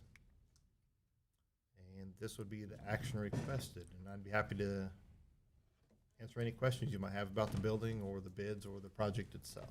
I'll make a motion to award a bid to QSI LLC and authorize the expenditure of $172,830 of solid waste reserve funds to cover the cost of construction of the solid waste equipment storage building and the necessary electrical service for the structure. Second. Motion by Commissioner Musil, second by Commissioner Barrick. Any questions or comments? None. We'll call for a vote. All in favor, please say aye. Aye. Aye. Passes 5-0. Thank you, Jesse. Thank you. Next, the Service Division dump trucks. So the next award of bid I want to visit about is for 3 dump trucks for the Public Works Service Division. Again, the 2022 budget did include funding for the purchase of 3 new dump trucks, and they will include snow removal equipment, plows and spreaders, along with them. The current trucks were purchased in 2002, and at this point have reached the end of their useful life. As I mentioned, we have 3 trucks. We have 1 single axle truck to be replaced, as you can see pictured here. The next 2 are tandem axle vehicles. This one, truck 501, and the next one I'll show, 502. They were actually originally purchased as solid waste trucks in 2002. They originally had packer bodies on them instead of the dump beds, and when the city went to automated collection in 2007, the trucks were then repurposed. We sold off the packer bodies, installed dump beds, and have had them in our fleet for, I guess, ever since 2007 as a dump truck. Here again is the other tandem axle truck. So the trucks we'll be proposing to get, the ones that were bid, it won't be blue. Hate to disappoint anyone, but they will be our standard white that we get with all our trucks. Again, we bid out 1 single axle, 2 tandem axle trucks. The trucks are Kenworth. I'll show you the bids here in just a moment. The trucks will come with a standard 12-month warranty. That's 12-month unlimited mileage, 100% parts and labor. Again, that's industry standard for this type of truck. In addition to the trucks, I mentioned the snow removal equipment. All 3 trucks will have an 11-foot plow on them. 2 of the trucks, 1 single axle and 1 tandem axle, will have a spreader, and then 1 truck will have an 1,800-gallon brine applicator like you see on the right of the screen. The bidding environment, as you're probably aware, is tough right now for vehicles, whether they're passenger vehicles or heavy-duty equipment like these. We had at least 6 interested bidders when we first put out the package, and we ended up with 2 qualified bids. Wichita Kenworth, they were the low bidder at $564,974.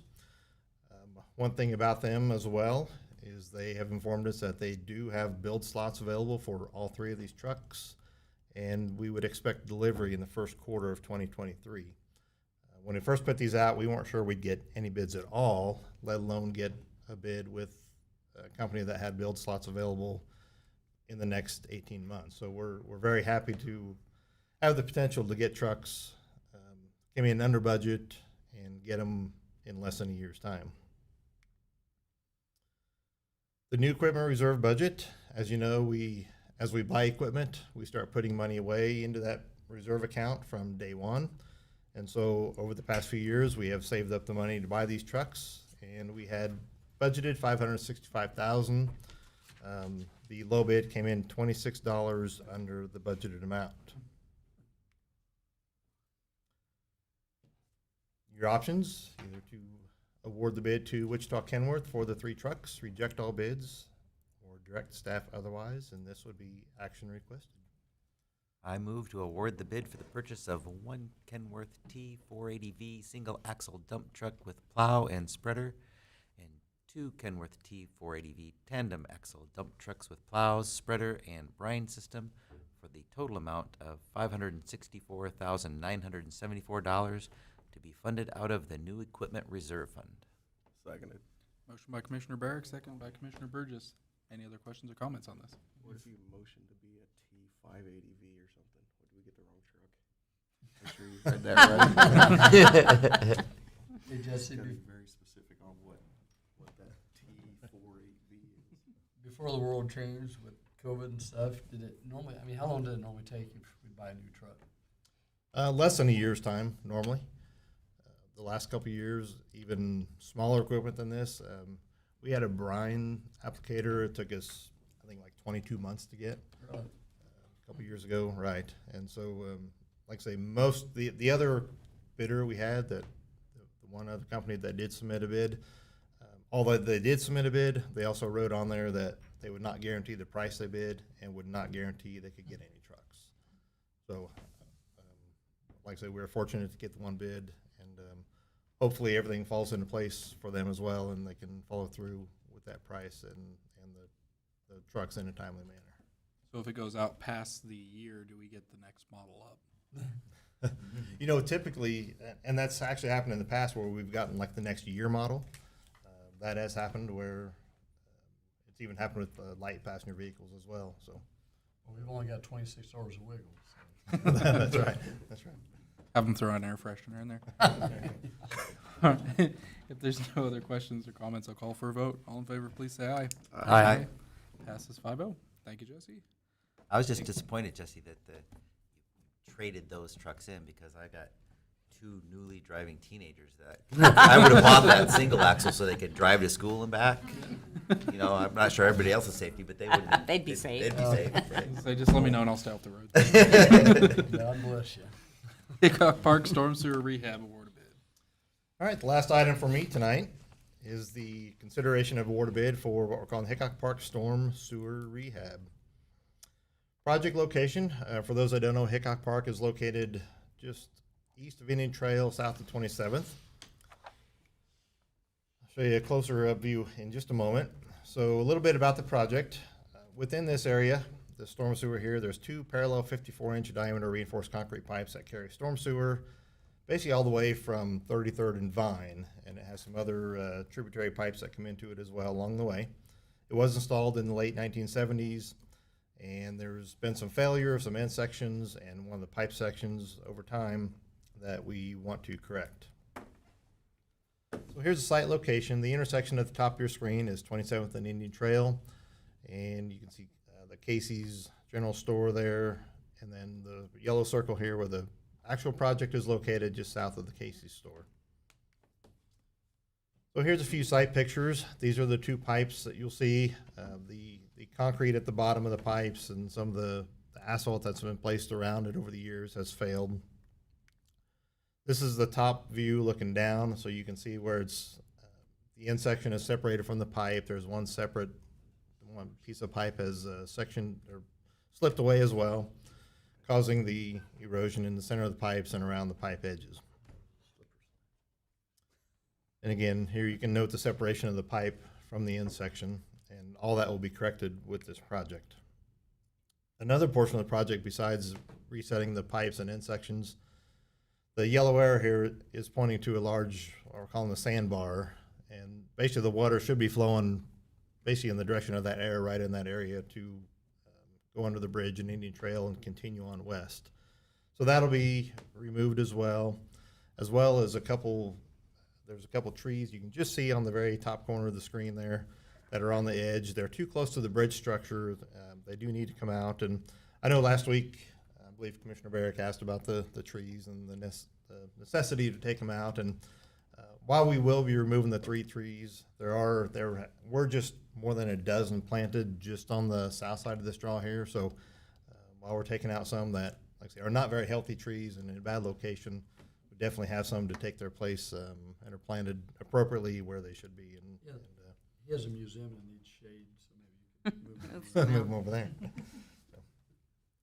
So here's just an aerial view. You can see the kind of the red outline here showing the sandbar area that will be removed.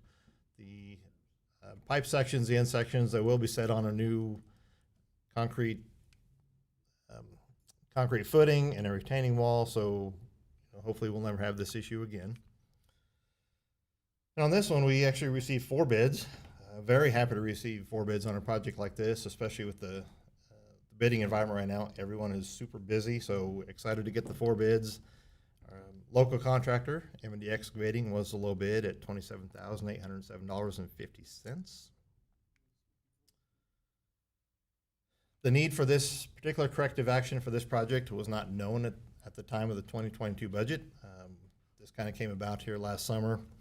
And so while it is not budgeted, we do have adequate funds within the stormwater operating budget contingency to cover the cost of this project and still leave us some contingency as well for anything unseen between now and the end of the year. These would be your options to either award or direct staff to another option and the action requested. I'll move to accept the low bid from M&D Excavating Incorporated and authorize the expenditure of $27,807.50 to be funded from the stormwater contingency. Second. Motion by Commissioner Burgess, second by Commissioner Musil. Any other questions or comments? Yeah, one small comment, because the tree thing just got me thinking last week too. I wasn't too worried about the 3 trees either, but so I had call and reach out to Jeff Boyle and just send me how many trees. I know we planted a lot of trees. How many trees? So he sent a thing. In the last 10 years, we've planted well over 3,000 trees in the city of Hayes, golf course, ball fields, parks, ditches, our complex cemetery. So about 300 trees a year. Wow. The high was 2013. They planted 643 trees in that 1 year alone. So I think we are a tree city. I think we're recognized. So. I think so. So I know we're removing some trees, but I think We are. we do a good job. I was going to say Was Jeff's the Boyle's king. a certified arborist? Is that what it's called? All right. Thank you. Call for a vote. All in favor, please say aye. Aye. Passes 5-0. Thank you, Jesse. You can go home now.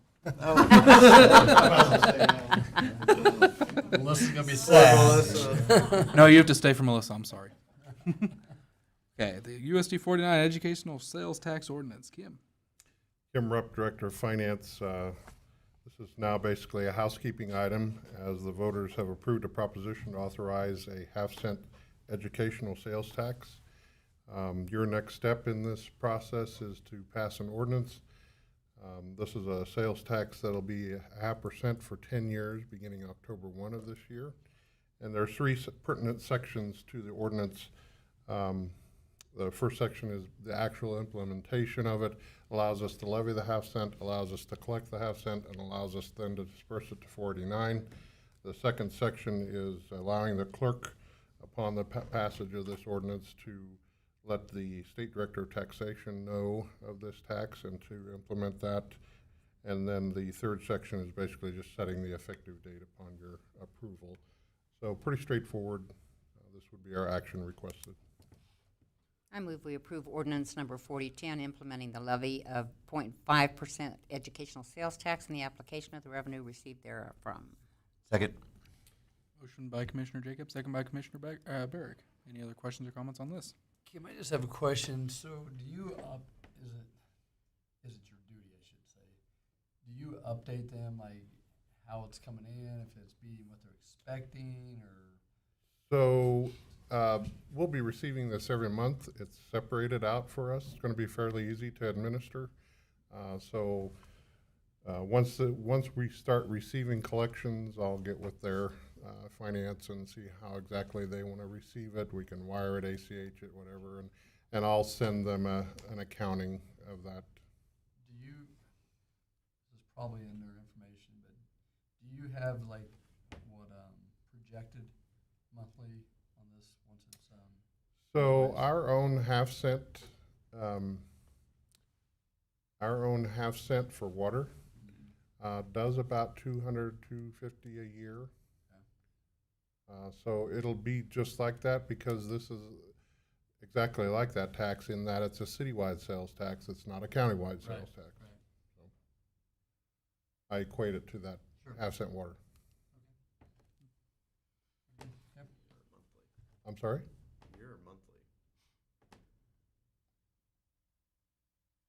250. Monthly. Thank you. I wasn't gonna say it. I was gonna say it's gonna take a long time. All right, that sounds better, thank you. Yeah, that does sound better. All right, I'll call for a vote. All in favor, please say aye. Aye. Passes 5-0. Thank you, Kim. Thank you. Thank you, Kim. Progress.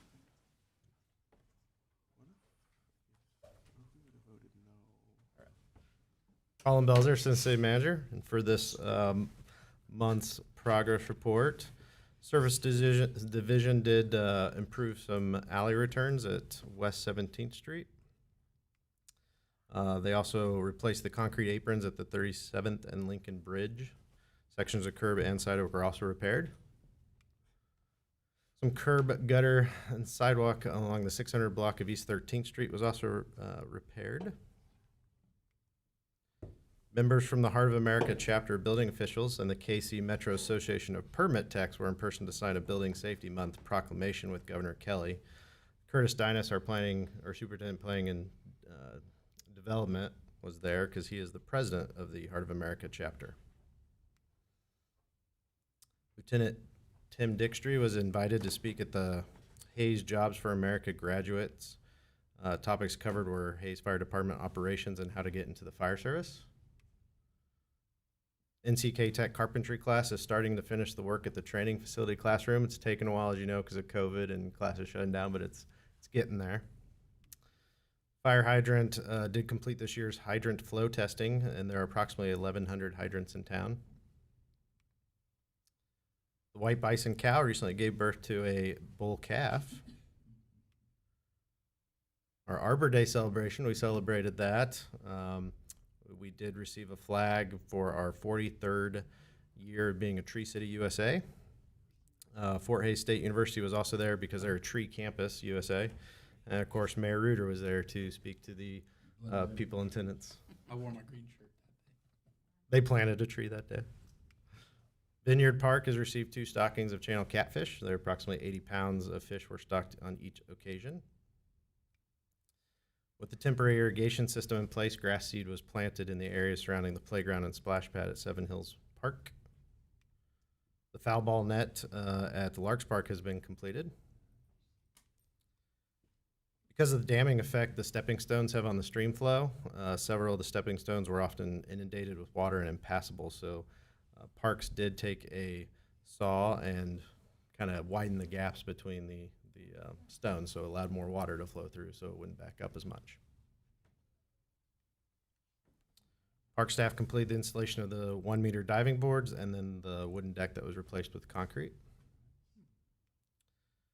They've been treating pine trees for tip blight and applying herbicides in parks and green spaces. They've been mulching tree plantings and flower beds, and then they planted 6 Osage orange trees along the east side of Chitola Ditch, south of 22nd Street. In IT, so in order to remain current and compliant with standard web browsers, the GIS web server was configured with a new security certificate. So Chad is watching and he knows what that means. Good job, Chad. Good job, Chad. Members of the police department were on hand to participate in the Big Brothers Big Sisters Bowl for Kids' Sake. Chief Scheibler dropped off snacks for Lincoln Elementary first graders. Water Reclamation and Reuse Senior Plant Operator Clayton Unruh demonstrates some daily testing procedures at the wastewater treatment plant. Here's Water Resource Maintenance Crew repairing sewer line. Obviously, here's the Water Resources all set up for the spring art walk. Wally and the posters, we're almost running out of time, but they'll be on display through the end of the month of May. Water plant staff put the east primary basin online and placed shade balls on the surface of the basin that provide shade, which obviously helps reduce chlorine loss by evaporation. CVB staff delivered cookies to all 15 Hayes Hotel properties during National Travel and Tourism Week to say thank you for their efforts here in the community. CVB designed and purchased 200 new banners for North Vine Street that were put up recently by the Public Works Department. They look so good. So good. Melissa did a good job. Brandon Cooley created a new promotional video for Hayes that highlights family-friendly attractions, specifically the Hayes Aquatic Park, the new Arc Park and Splash Pad, and this will run all summer long on multiple advertising platforms, including social media, local cable stations, and YouTube. Make the easy drive to Hayes for Scared me. family-friendly summer fun. You'll find new restaurants to try, new ways to learn, and new places to play, like our Arc Park, an all-accessible playground with splash pad. Hayes is the perfect place to meet up with old friends and make some new ones. You baby, so Make your summer getaway to Hayes. Plan your trip today at visithays.com. That looks like a cool place. They do a really We'll go good visit. job. We'll go visit. On May 19th, Janet Kuhn hosted a Sports Kansas meeting in Hayes. Sports Kansas is a cooperative association to work and promote Kansas as a destination for sporting activities. it's really too bad she doesn't like her job. She was at one of the first of 5 Fort Hays State University freshman and transfer orientation fairs. The CVB did provide 150 welcome packets of Hayes information. Morgan Brothers Construction at the Kingsgate project, they've completed all the infrastructure in terms of the streets, the water and sewer. All that's being left is the franchised utilities such as electric and gas and cable. So that'll add 22 residential lots to the Kingsgate edition. On March 28th, Paul Wurtenberger Construction did resume construction on 27th Street. Here's a picture, as you can see, the before and after the sidewalk that they just improved. Colin, are they about ready to go the other direction? We're expecting next Oh, week. sorry. I I it's just a saw 'em good out question. tonight. I'm glad you anticipated that. But we are expecting next week they will be able to switch. They were working today. I think the weather kind of with the rain hindered them a little bit, but we are anticipating next week they will switch over to the north side and allow eastbound traffic. Doesn't work in my driving pattern No. very good. Mine either. This way. Sorry. What's their anticipated finish date, Don't care about us, do they? Colin? What? What's their anticipated finish date? I think each side was supposed to take about 6 weeks. So 6 weeks from May, middle of July. Is that 6 weeks? Because they were on schedule or ahead of schedule from everything we looked at earlier. Yeah, they're doing good They really right now. are. Last week, J-Corps completed the installation of concrete around the East Frontier Park shelter, and it created approximately 16 parking spaces and helps eliminate the water. That's awesome. Great. You can see obviously the drain that was installed, the inlet. Water line improvements are happening.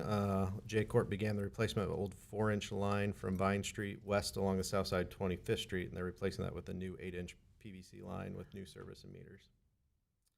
And that is progress. Any questions? A lot of progress. Outstanding progress. progress. Hayes happenings. Real quick, Commissioners, my answer was bugging me, so Commissioner Musil, through the first 5 months of 2022 here, that half cent has averaged 304,000. Monthly, not annual. Thanks. Very good. Thank you, Keith. Melissa. Good evening, Commissioners. Melissa Dixon, Executive Director of the Convention and Visitors Bureau. Thank you for the opportunity to keep you up to date with some things that are happening in June. I only have 40 slides to go through. Just kidding. Can't wait for Hayes Lark's opening day, June 3rd, 7 p.m. All those games are free thanks to generous community sponsors. If you can't wait till June 3rd, the Fort is actually going to be hosting one of their vintage baseball games here at Larks Park June 1st. Box Lunch Summer Concert Series will have the 1st and the 3rd and the 5th Fridays. So June 3rd and June 17th. Those will be under the Downtown Pavilion at noon those Fridays. It's a great lunch break. $10 gets you a box lunch. You can reserve one ahead of time if you like. Knights of Columbus will honor our first responders with their appreciation barbecue June 4th, Frontier Park East. Got several large tournaments happening at Bickelschmidt Sports Complex this month. The first, Summer Blast Softball, we're expecting 55 teams. The Midwest Slam Fest, we're expecting 65 teams. And the last one, we don't have a number on that just yet. It's a little far out. Moore's Greater Shows Carnival will again return to Big Creek Crossing Mall June 8th through 12th. And RPM Speedway will have their races. June 11th is Bike Night. They'll be giving away a lot of bikes for kids. And June 25th is the Cody Younger Memorial with free snow cones for kids. And this event only happens every few years. This is a great encampment event out at the fort. We're excited to get new photography of that place in action. They're bringing tribes from Oklahoma that are going to set up teepees and have music and crafts and stories. Lots of historic speakers. They're actually the Cheyenne and Arapaho nations coming from Oklahoma. We're very excited to host them. There'll be buffalo soldiers, music, things for sale, so much good stuff. Please try to make it out there. Hayes Arts Council Summer Art Walk will be June 17th, and they will also have the Hayes Young Professional Street Dance under the pavilion. Be aware of citywide garage sales are coming back June 17th through 18th that weekend. And the Fox Theater will present Charlie Crockett. If you miss this show, you will regret it. Do yourself a favor and YouTube Welcome to Hard Times by Charlie Crockett when we get out of here. Excellent artist. Excited he's coming to town. And then Wild West Festival will bring their huge weekend of concerts. The first one actually falls in June 30th, Lone Star. And then their big country act, Lainey Wilson, just got CMA Artist of the Year. So jackpot for that committee. Great job. And Sunset Centers will open for Lone Star. And this weekend, it's a great weekend to have a staycation in Hayes because it's opening weekend of Sternberg's new exhibit, Sahara Sea Monsters. Downtown Market opens, and Hayes Aquatic Park. All I got. There's a rooter guy who can perform at the pavilion. Oh, yeah, not me. That's Blake. Good stuff, Melissa. Very good stuff. Thank you, Melissa. Appreciate And that it. Fort Hayes, I was around town today for various reasons, and if I didn't already see the stuff up for Fort Hayes for their days, people were putting it up, and it's going up all over town, and it was really good work coming out of your department. Thanks. I think we need to extend the days so we can go to all these things. Yeah, wouldn't that be nice? All right. Commission inquiries and comments. Commissioner Barrick. I noticed we all got the stone post invitation. 18 new multifamily apartments. That's pretty awesome.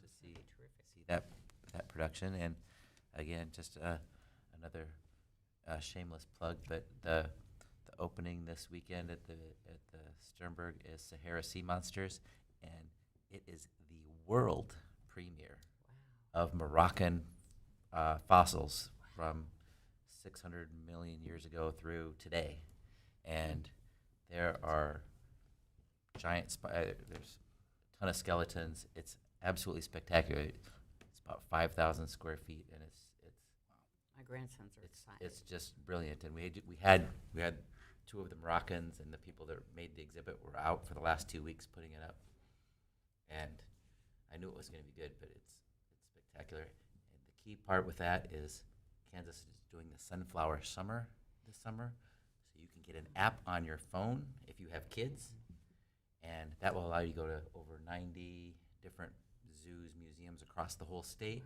for free. Wow. And the zoos, museums get reimbursed by the state for everybody that goes to the to any of these venues. So the venues don't lose any money, but you can go, and you and your child get in free. So it's That's not great. just for the kids, it's That's for great. the parents and the kids. So it's a great way to visit a lot of What was the app? museums and zoos. It's called Sunflower Summer. So I downloaded it the other day. it's I'll a be fantastic. downloading that before It's then. a fantastic program. That's awesome. Very, very cool. How long does that exhibit last? It will be here through September 18th, so it's here all summer. Okay, awesome. My grandkids will see it a half a dozen times at least while they're here. Commissioner Jacobs?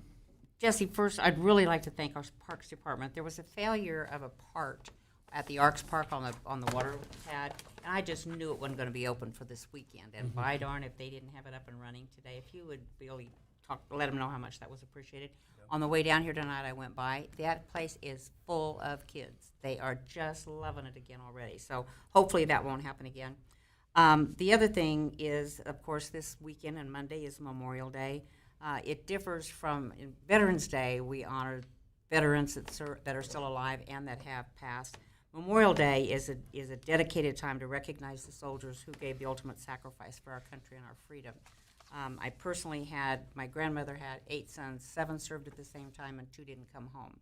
So we are very in tune with what it is, and I hope we're all respectful and recognize any families that had those kinds of losses. Commissioner Musil? I just want to touch base. Commissioner Barrick, you talked to the senator a little bit about what went on in Texas, and me having a 4th grader, that kind of hits home. We can't here alone fix it, but hopefully, nationwide we can get rid of the politics part of it and work together to solve. It's a big issue, and it's not just one issue or one person's fault, but it just continues to happen. And hopefully, as a nation, we can come together and do something about this, and quit just talking about it. When it happens, then we forget about it because it seems like it keeps getting worse. And I don't think there's any one person to blame, but we definitely, our country, we need to work on it. So. And happy Memorial Day to everyone. Commissioner Burgess? Yeah, I wasn't going to really say anything. I didn't have much to say, but we've been here for 2 hours. What's a few And it's got me, in a way, it's kind of got me thinking about serving as a commissioner. And as always, I think we do a very good job, and it's a pleasure serving as a commissioner with this commission because we've covered a lot tonight. We've run the gamut. We've addressed the senator. We've talked about some heavy things that are going on. We've also taken care of some of the city mundane things. Look at the audit. We had recognized a police officer for his life-saving efforts.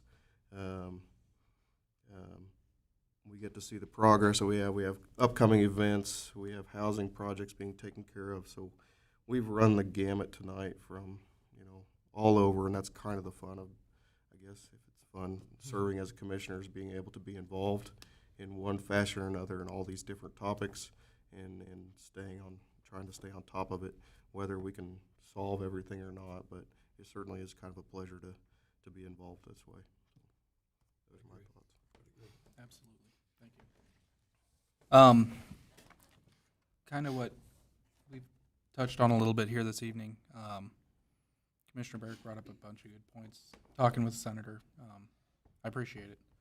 It's difficult to talk about, but it shouldn't be ignored. It should be at the forefront of what we're talking about. We don't get anywhere ignoring it and moving on. You have to take action, and it's about getting that action. So, what Sean had brought up too, I know I've been watching it almost nonstop all week long, reading all the stories, watching the interviews with the families. I don't know how to describe it. So if you will allow, I would like to take a moment of silence for the families down in Uvalde.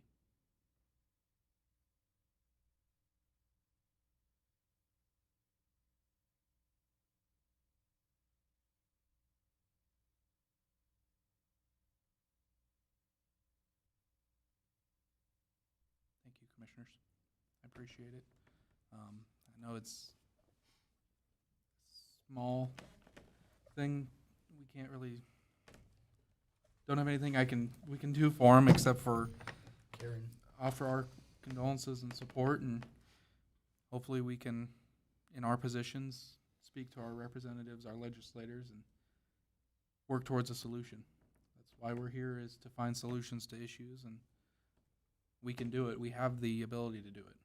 We're a nation that allows people to come together and solve problems, and we're going to do it. That's what we do. So, do we have any executive sessions? If not, I will adjourn us at 8:40 p.m. Wow.